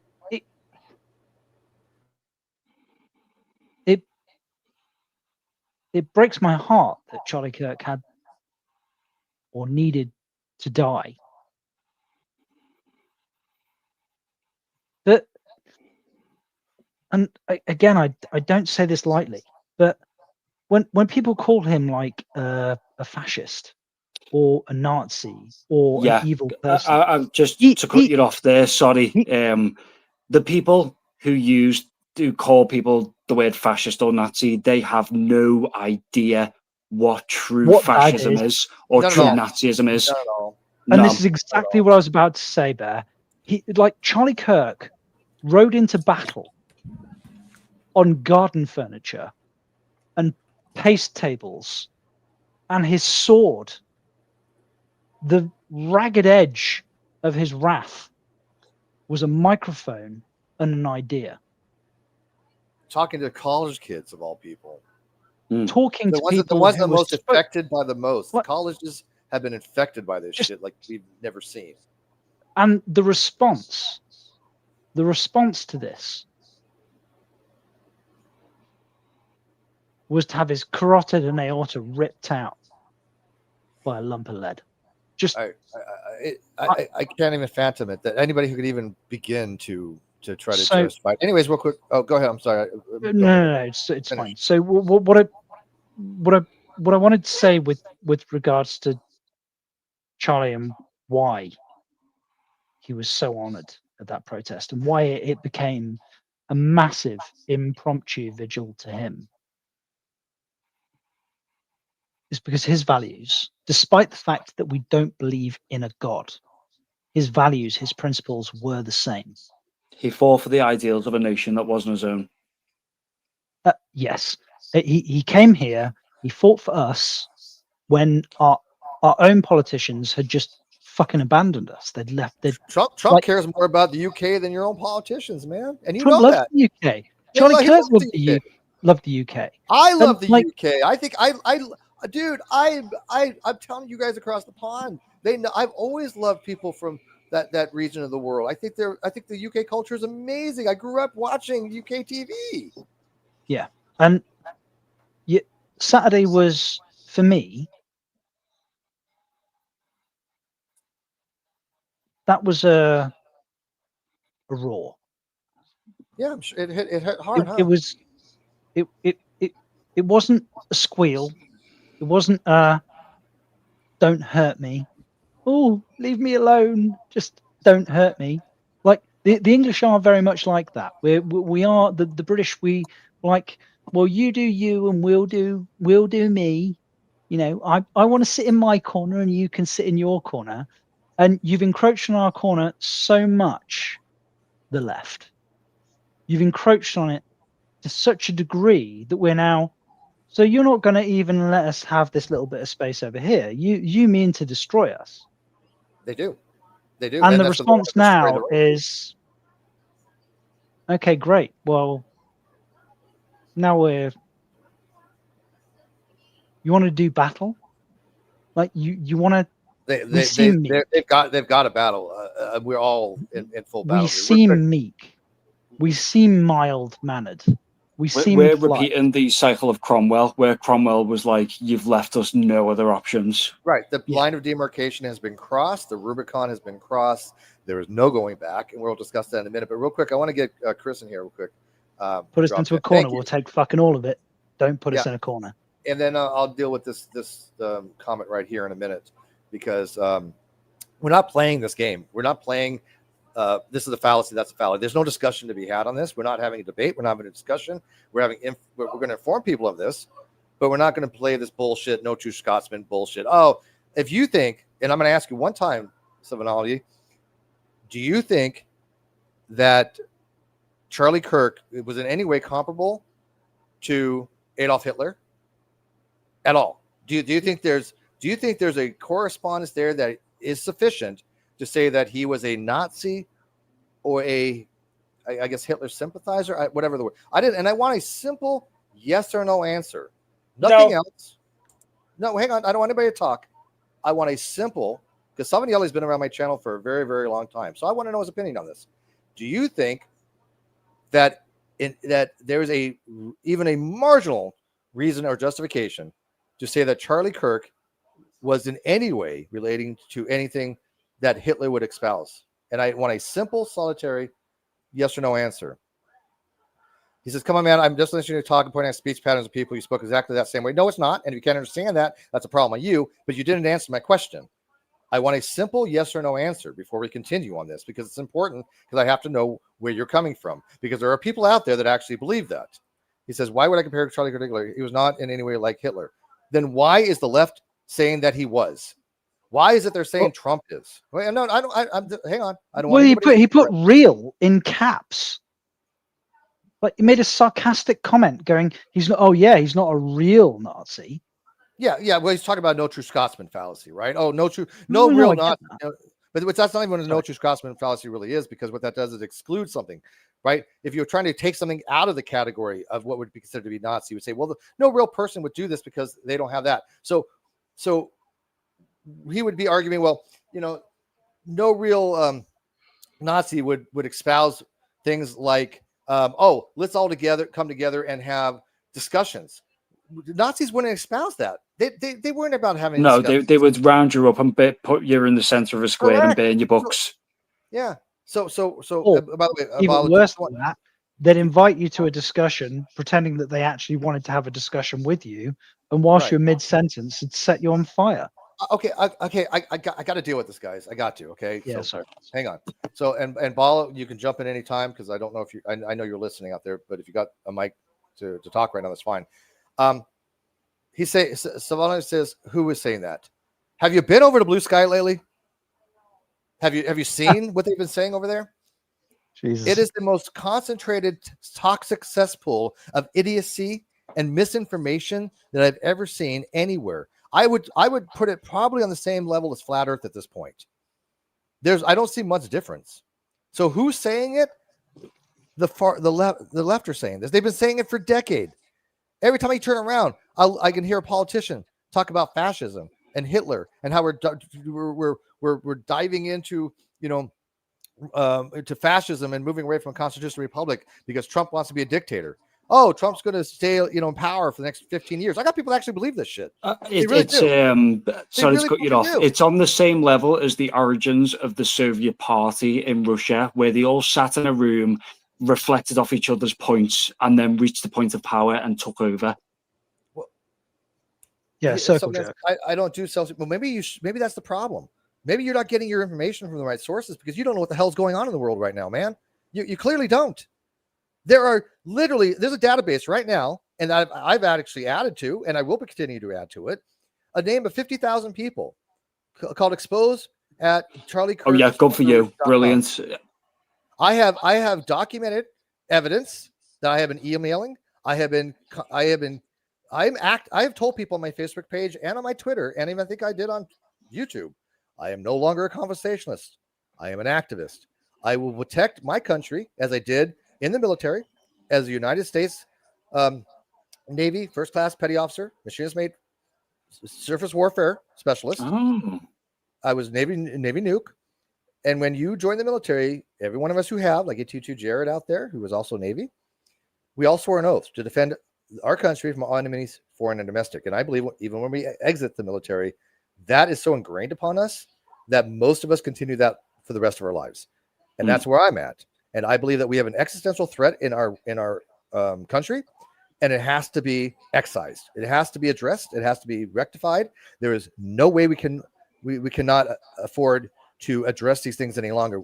And so maybe, Savanelli, you're just not looking in the right sources, because this is not rhetoric. I mean, it is rhetoric because it's all rhetoric because rhetoric is good. Rhetoric means just to have a discussion. Rhetoric is conversation.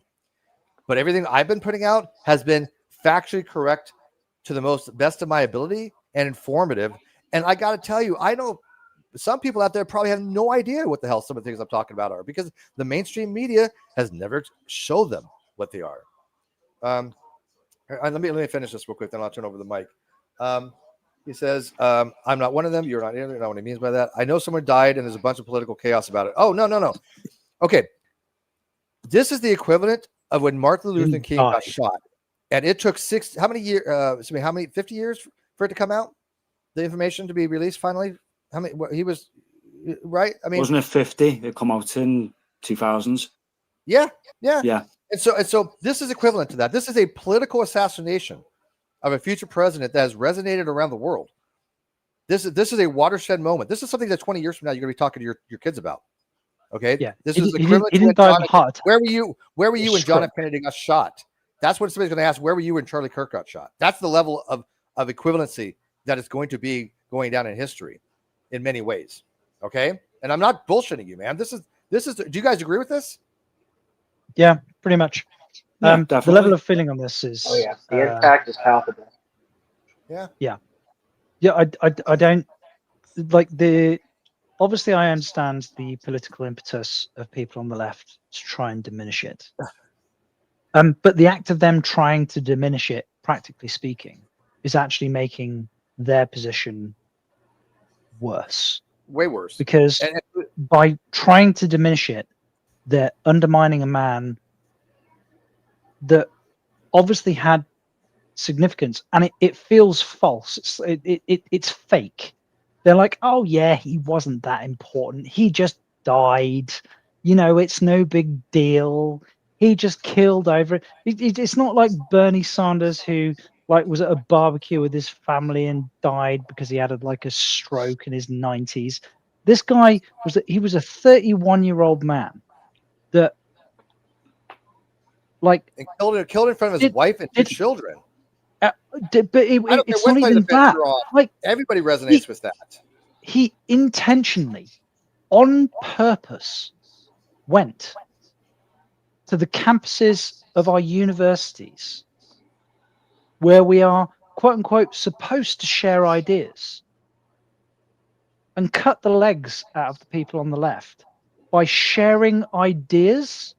Yeah, and John, Destiny, like I said today, said he wants the people on the right scared to go to these and say things. The problem is with that is that sorry to cut you off. We have got historical precedent where if you look at Weimar Germany after World War One, the left were doing a lot of extremist things, and at the back of it saying, "Oh, don't worry about it." They were pushing people to the extreme to the point where they were like, we have to do something about it. What did they do? They voted the National Socialist Party in Germany. The left are pushing people to the far end of the political spectrum. The people aren't doing this of their own volition. The left is literally pushing these people into that corner. Yeah, that is what leads to extremism. People don't become extremists for no reason. They get pushed into it. 100%. And Bear, would you agree that there's no self-preservation here?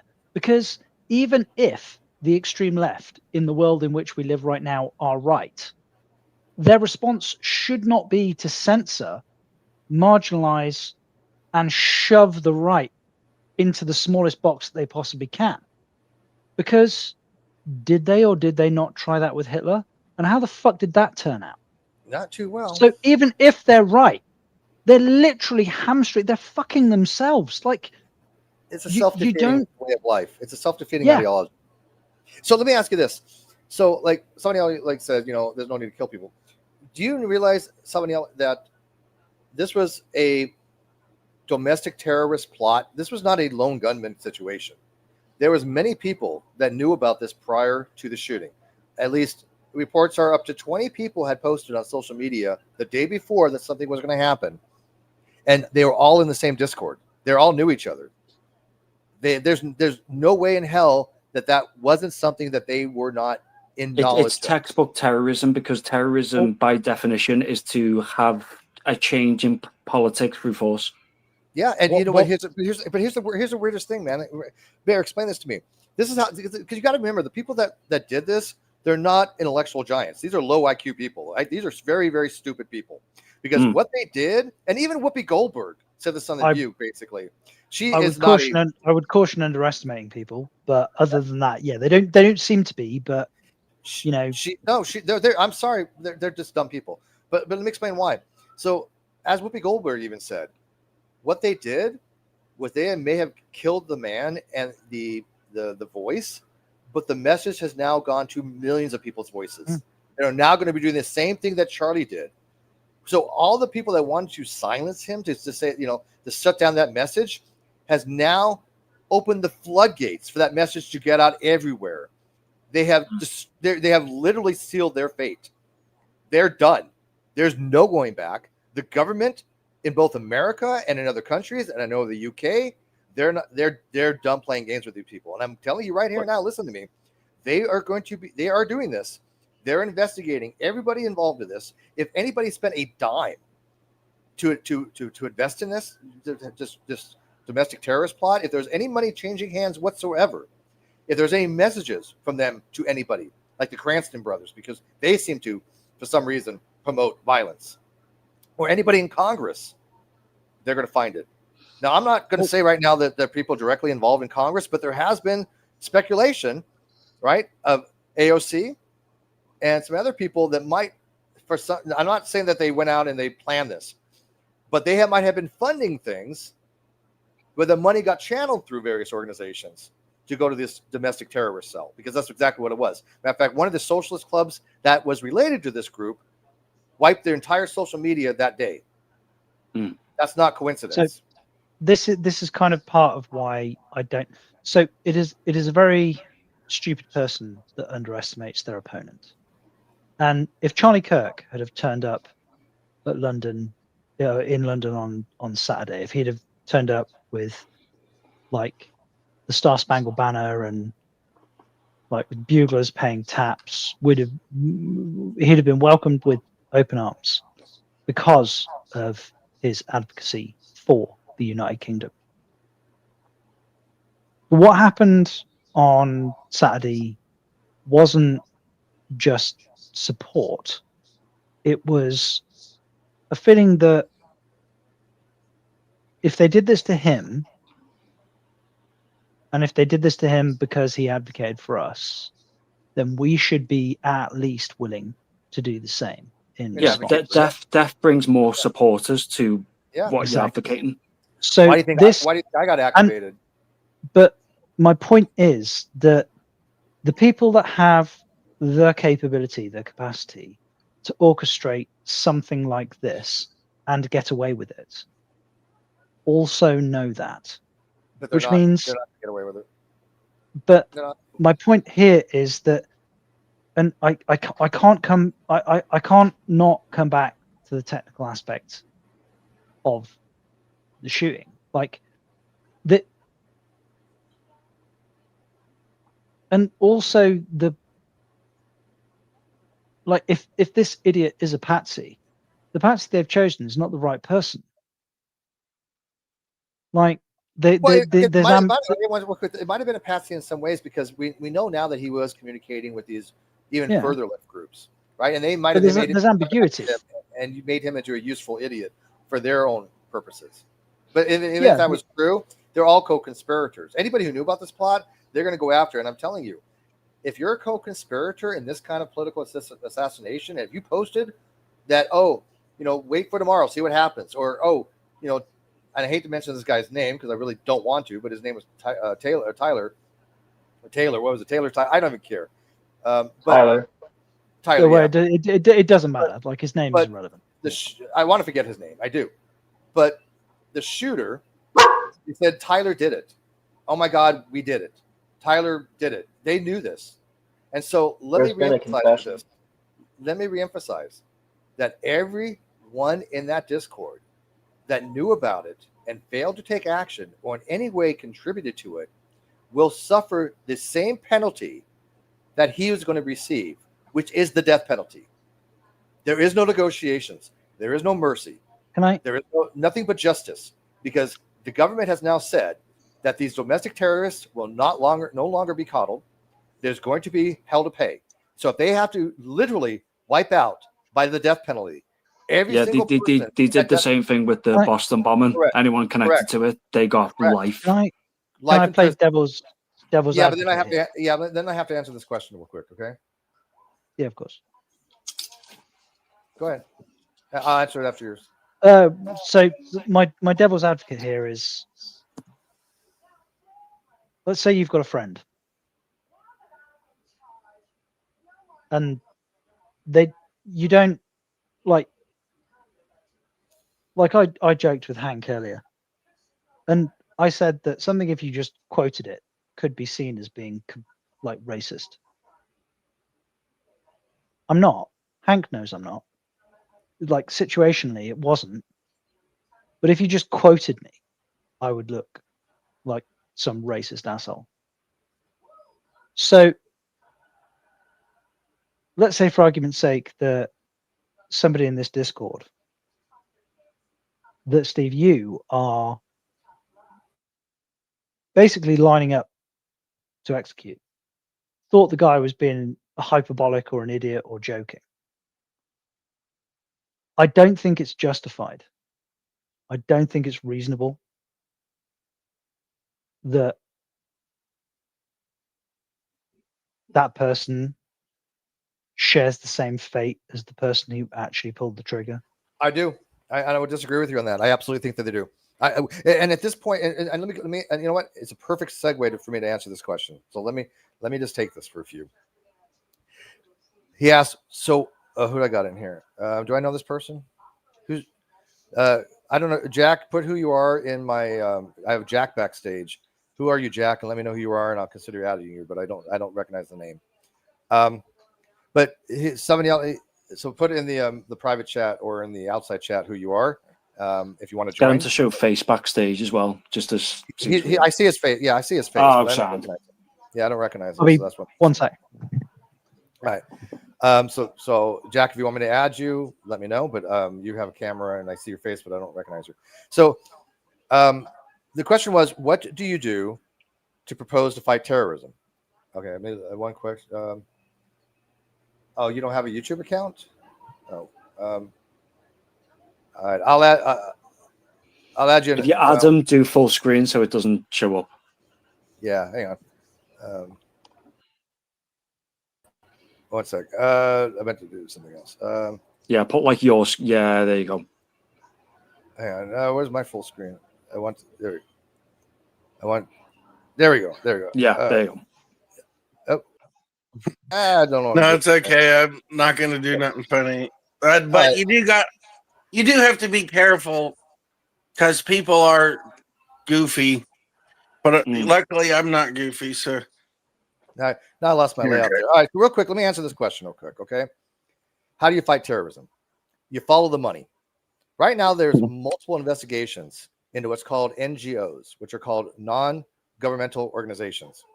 These NGOs have the ability to funnel monies from one source to another to get to the cells of the domestic terrorists. These are the ones that were being used to spend money to burn down Tesla dealerships.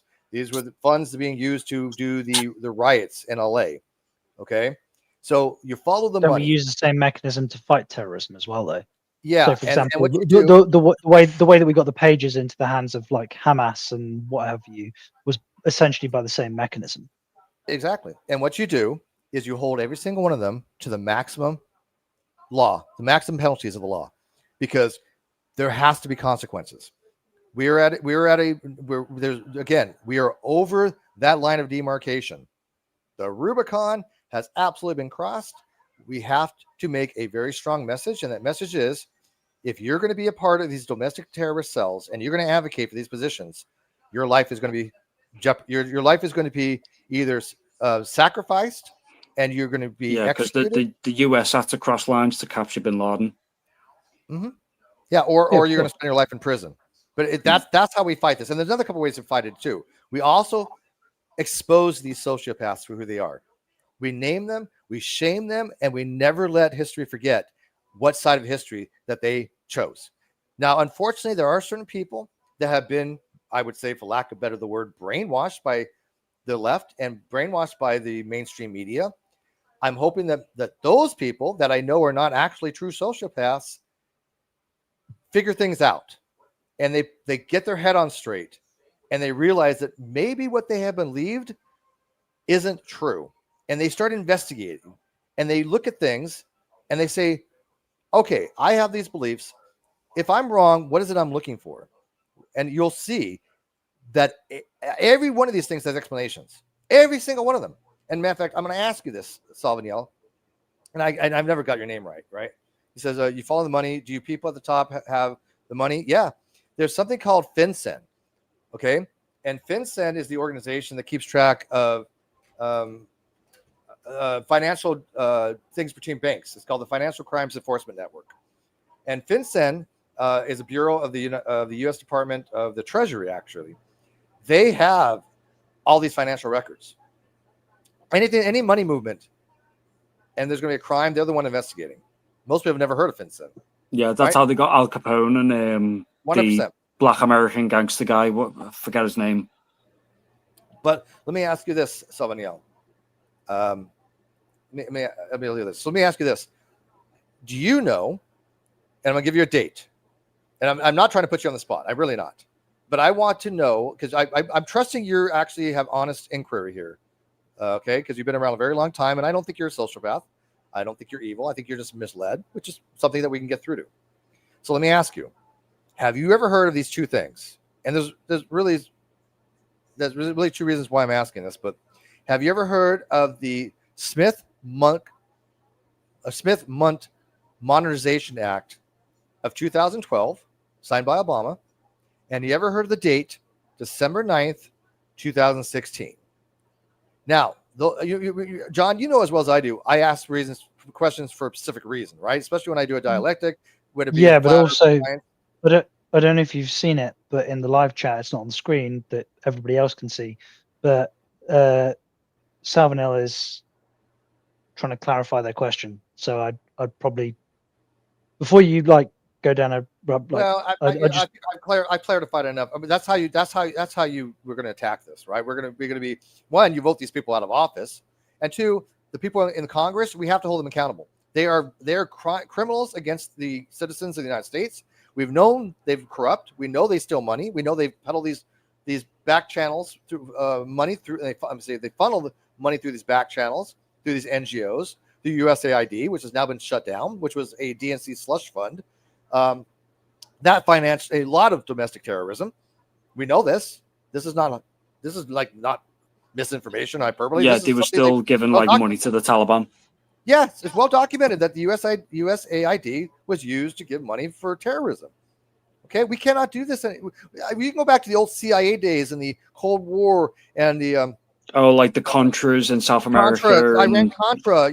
What is it? The Fast and the Furious. You can go back to all that shit, right? But we're not living in those days. We're living in 2025, and so I want to know if he actually knows what those two things are, because that's my litmus test.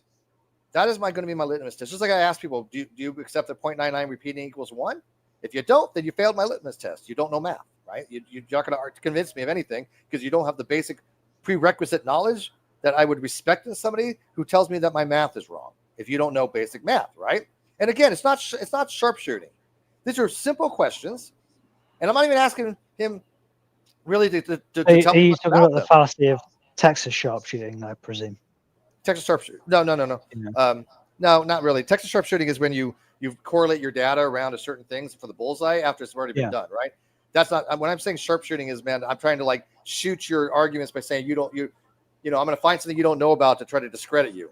That's not what that's an old way that we used to describe in the Great Debate Committee. No, in fairness, that does make more sense. Yeah, a lot more sense. It wasn't the Texas sharpshooter fallacy, but thank you for pointing out that, John. And see, this is why I like John. John knows this shit, right?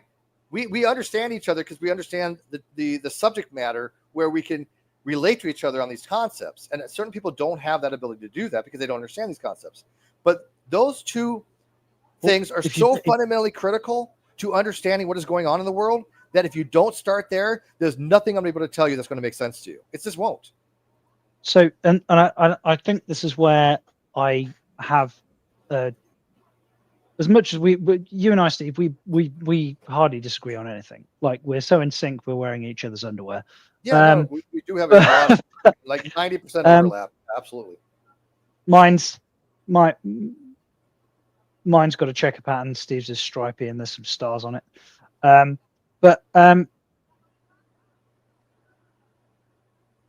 So I think where you and I are going to come unstuck here. Not like in I only got 20 more minutes. I have to be off by 1:30. Not in any kind of crazy, like, aggressive way, but I think where we're probably going to find disagreement is Charlie Kirk advocated for virtue ethics. Yeah, and which is I love virtue ethics. I agree with you. Yeah, I am an Aristotelian virtue ethicist. Me too. That is what governs my behavior. And the virtues that I select are not in and of themselves objective. But once you've selected virtues that are important to you, you can draw an objective line from the virtue to the outcome that you're seeking to achieve. Can I ask a question? If you're finishing up soon, I'll bounce off so the other guys can speak. Okay. I was just going to say, though, thanks for having me on the stream, mate. It's been really good. By all means, subscribe. I'm going to try to do these things once a week at minimum. Oh, brilliant. Thank you. Yep. Thank you, sir. Oh, take care, everyone. And thank you for having me again, mate. And fix your country over there as we're going to fix ours, man, because I don't want to see the UK fall. I don't. I just don't. You guys, I love you guys over there, man. So. Oh, thank you very much, mate. Look after yourself in the meantime. I was actually shocked at the UK's response to Charlie Kirk's thing because they were like doing a big protest. But I think that was because of Tommy Robinson, and I don't know the whole thing. It wasn't a protest. No, it was a vigil. I mean, the UK supported. But it was pre-planned, but they added the Charlie Kirk thing to it, I think. Yeah, right. I got you because right. And I was surprised because America ain't even really had that big of a response like the UK did. They had a bigger response, more localized. Hang on, I got to wrap this up. So let me just it's full circle. So Godspeed says he remembers December 9th, 2016. But Savanielli, do you know what that date is? Do you know what's so important about that date? Because that date changed America, and it wasn't. There was precursors to it. John, you would agree that Hillary's email was a major precursor to. I mean, it was without Hillary's email, we wouldn't be in any of this. The leaking of Hillary's email is the first pulling of the tapestry to unveil the deep state. Okay, so I want to know, somebody else, does this date mean anything to you? Do you know what happened that day? And also, again, this Modernization Act of 2012. I have to know if you know what those are, because if you don't know what those are, everything you know about reality when it comes to politics is wrong. John, would you agree with that?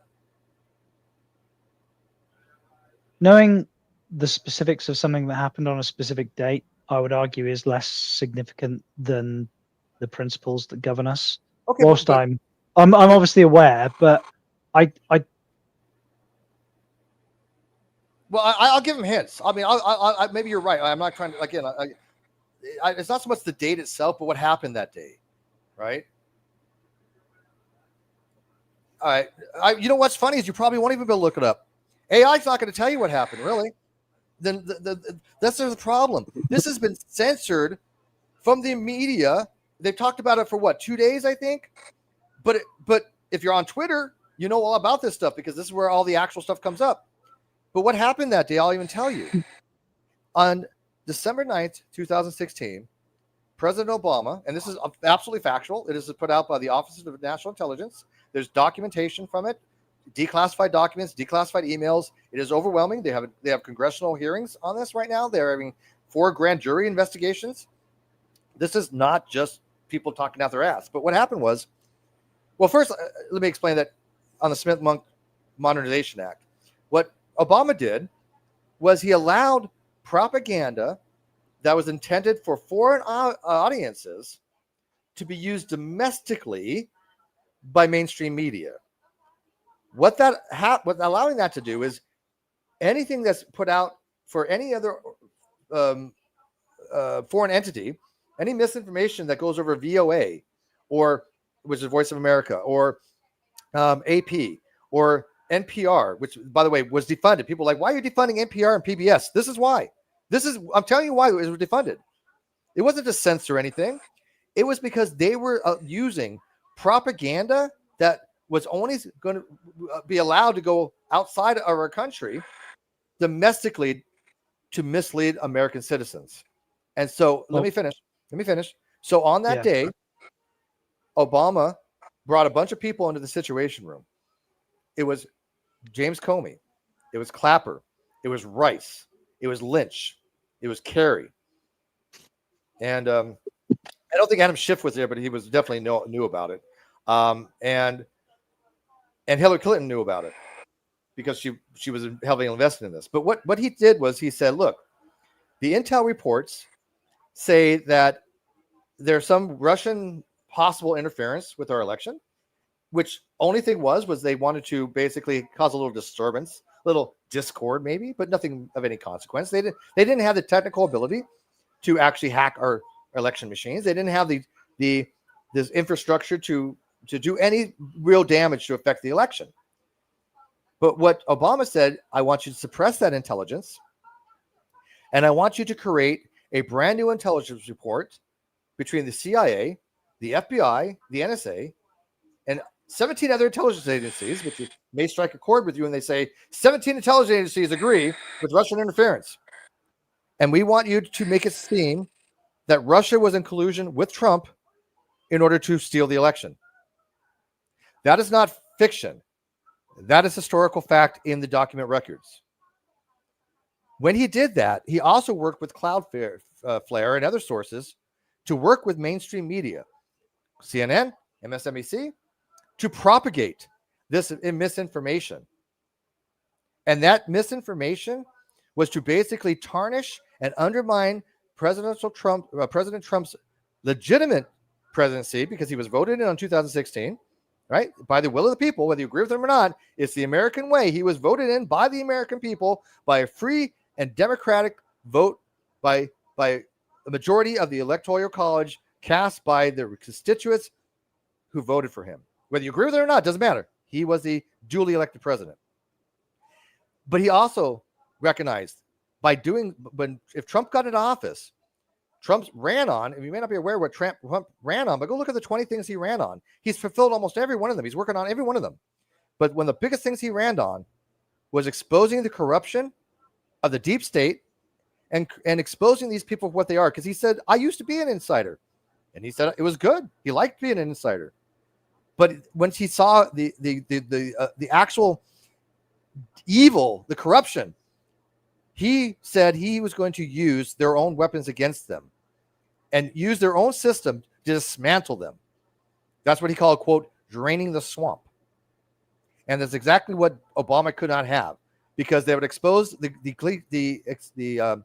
emails, the 33,000 emails that Hillary had. Basically, the DNC, well, they destroyed them, but they were out. They were out there, and they showed very damning information. Billions of dollars in funding for things that you couldn't even believe if I told you. So I wasn't going to get into it. But it was a high level of corruption. And so they could not afford for him to get into office. And when he did, they were stunned. And they were going to do whatever it took to make sure that he could not get voted in again. Because he had made it very clear that if he got voted in again, this would be his agenda to basically end them. And that is what has happened. Yeah, it's exactly what it is. Russia, Russia, Russia. So anyways, that's what you need to look into. No, it's not skullduggery, man. This is fact, dude. No, I didn't say you wouldn't look it up. I said if you look it up, you probably won't find it, really, is what I meant, man. No, I think you'll look it up. But I guarantee it, unless you go to the primary sources, AI is off. AI is bullshit on a lot of this information.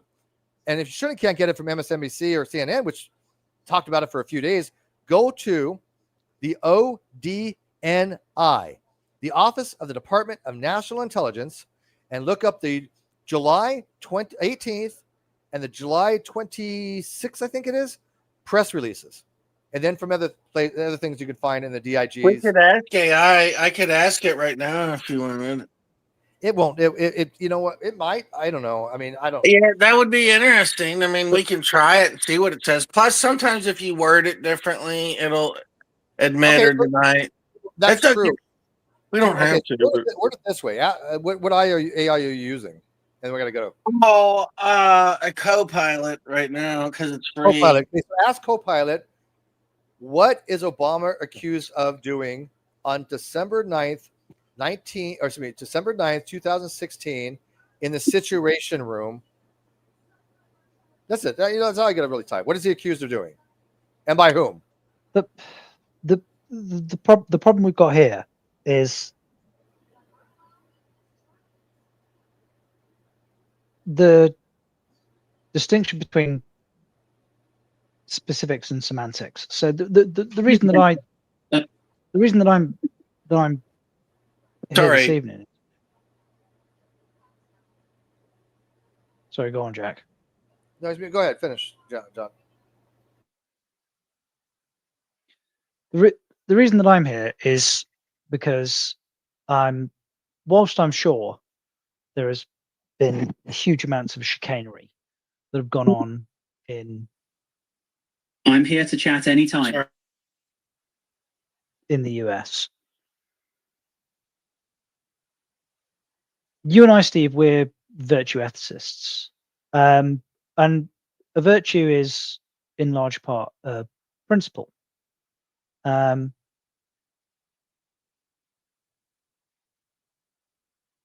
principle is something that you stand for, like, axiomatically. I don't want to interrupt you. Can I ask a question about this? John, I completely agree with you, 100%. We are virtue people, and you're exactly right. A virtue is a principle. It's a form of ethics. It's basically the middle ground in an Aristotelian sense. It's the middle ground between two vices. It's called of course the golden the medium between them two, right? So you have on one end you have something like cowardice. On the other end you have recklessness. In the middle you have courage, right? So courage is a virtue. So I'm not trying to explain to John this. He obviously knows, but I'm to the audience. But I do have to end this. So I got to really wrap it up real quick. Somebody said accused equals did. Hang on. The evidence is irrefutable.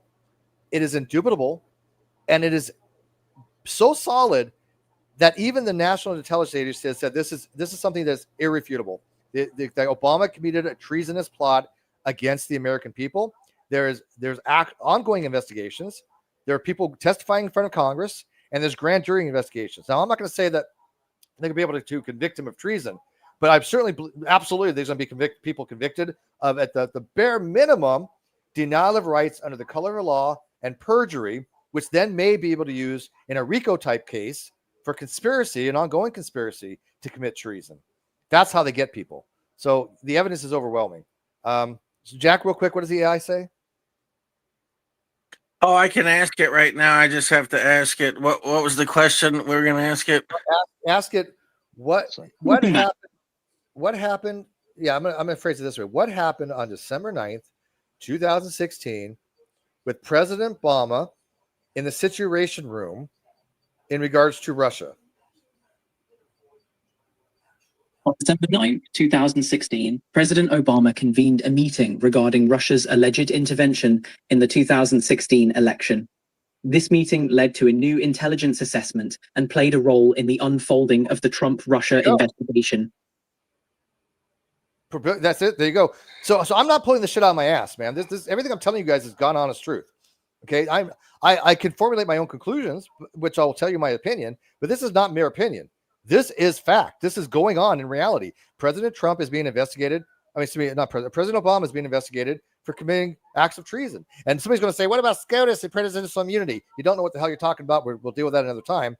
But Trump isn't under investigation for any of that stuff. He's the one that's exposing these people. And if you can't realize that by now, I don't know what else the hell to tell you. I really don't. But someone else, real quick, John, go ahead and say what you got to say, because I have to wrap this up in 3 minutes. So,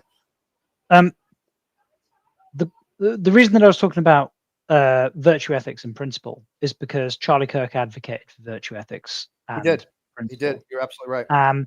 He quoted Aristotle on a regular basis. And one of the things that he quoted was that courage is the founding virtue. Without courage, without the ability to stand, Agreed.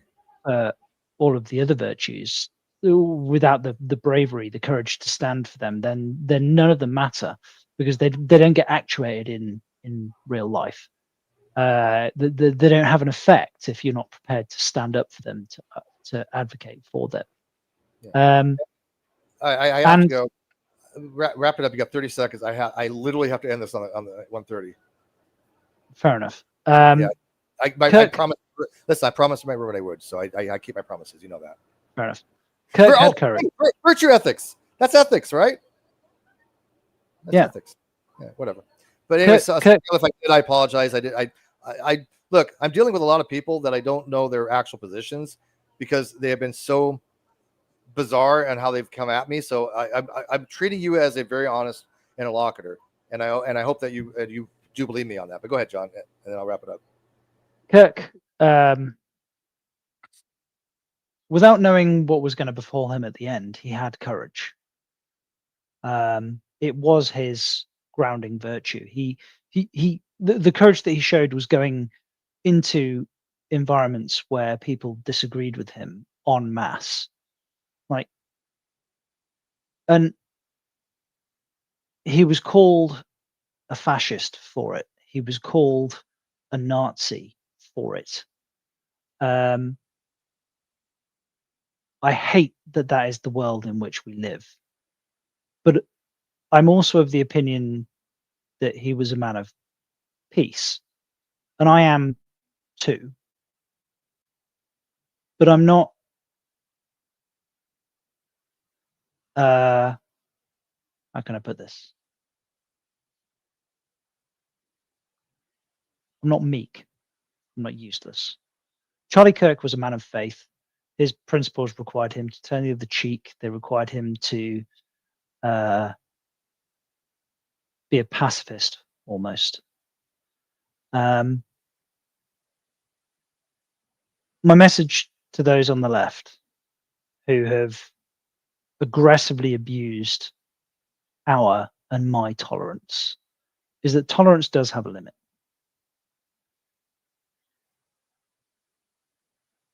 If Charlie Kirk, by virtue of going onto university campuses and having civilized discussions with people, earned a bullet in the neck and bled to death on the ground in front of his children, if that's the response that he gets, and he was the pacifist,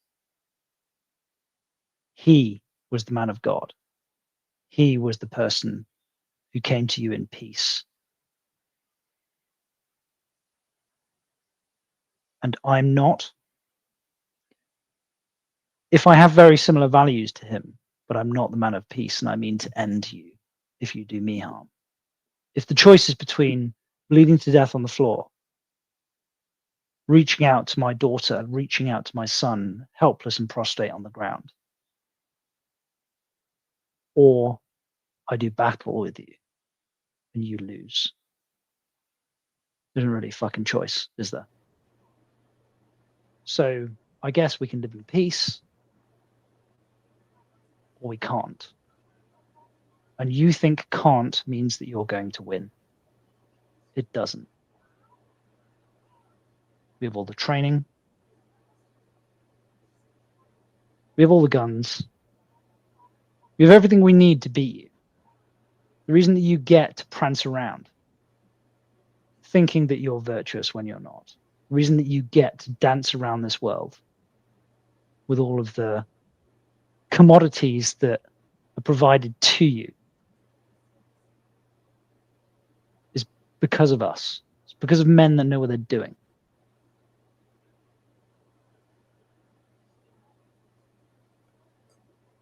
I have to go, but I'm going to leave it at that. I have literally nothing to add to that. Charlie Kirk was a man of peace. We are all men of peace, but we're not the same belief that he has. And I'm just telling you right now, we are not going to be as nice as he was. He was a far better man than all of us. I have no Don't compunction. go to war with us. Oh, war has been declared. We are in battle. But here's the difference. We will fight with honor, and we'll fight with words, and we'll fight with our voices, and we'll fight with our platforms, and we'll fight by voting, and we'll fight by every lever that we have to rid ourselves from this ideology. So I have to leave it there because I think that what you said was amazing. And do you know what the strongest weapon in your arsenal is? I'll tell you. It's the sword of the spirit. We do not fight among flesh and blood. We fight a spiritual battle. Yeah, I'm not going to go there. I'm not. That's right. I have to go, guys. I'm sorry. I cannot. I have to end this. So I appreciate you guys coming in, but I really, really got to go. And I got to tell you, if I don't end it, it never will. But thank you guys really for coming in. And I just want to leave it what John said. To be honest with you, John said it brilliantly. Go back and listen to what he said a few times, because that is how we all feel. We are no longer at peace when it's these people. We cannot coexist with them, with their ideologies, and we will not do it. They have declared open season on anybody who doesn't capitulate to them. And if they think that we are going to just lay down and die or be murdered by them, they have another thing coming. They will be judged accordingly by the eyes of the law. And I will be throwing out to Jack and the religious people out there. They'll be judged in the eyes of God if God exists. But we are not God, and we will judge them. And we have judged them. And they will lose. And with that, I got to go. Good night, guys, and we'll see you later.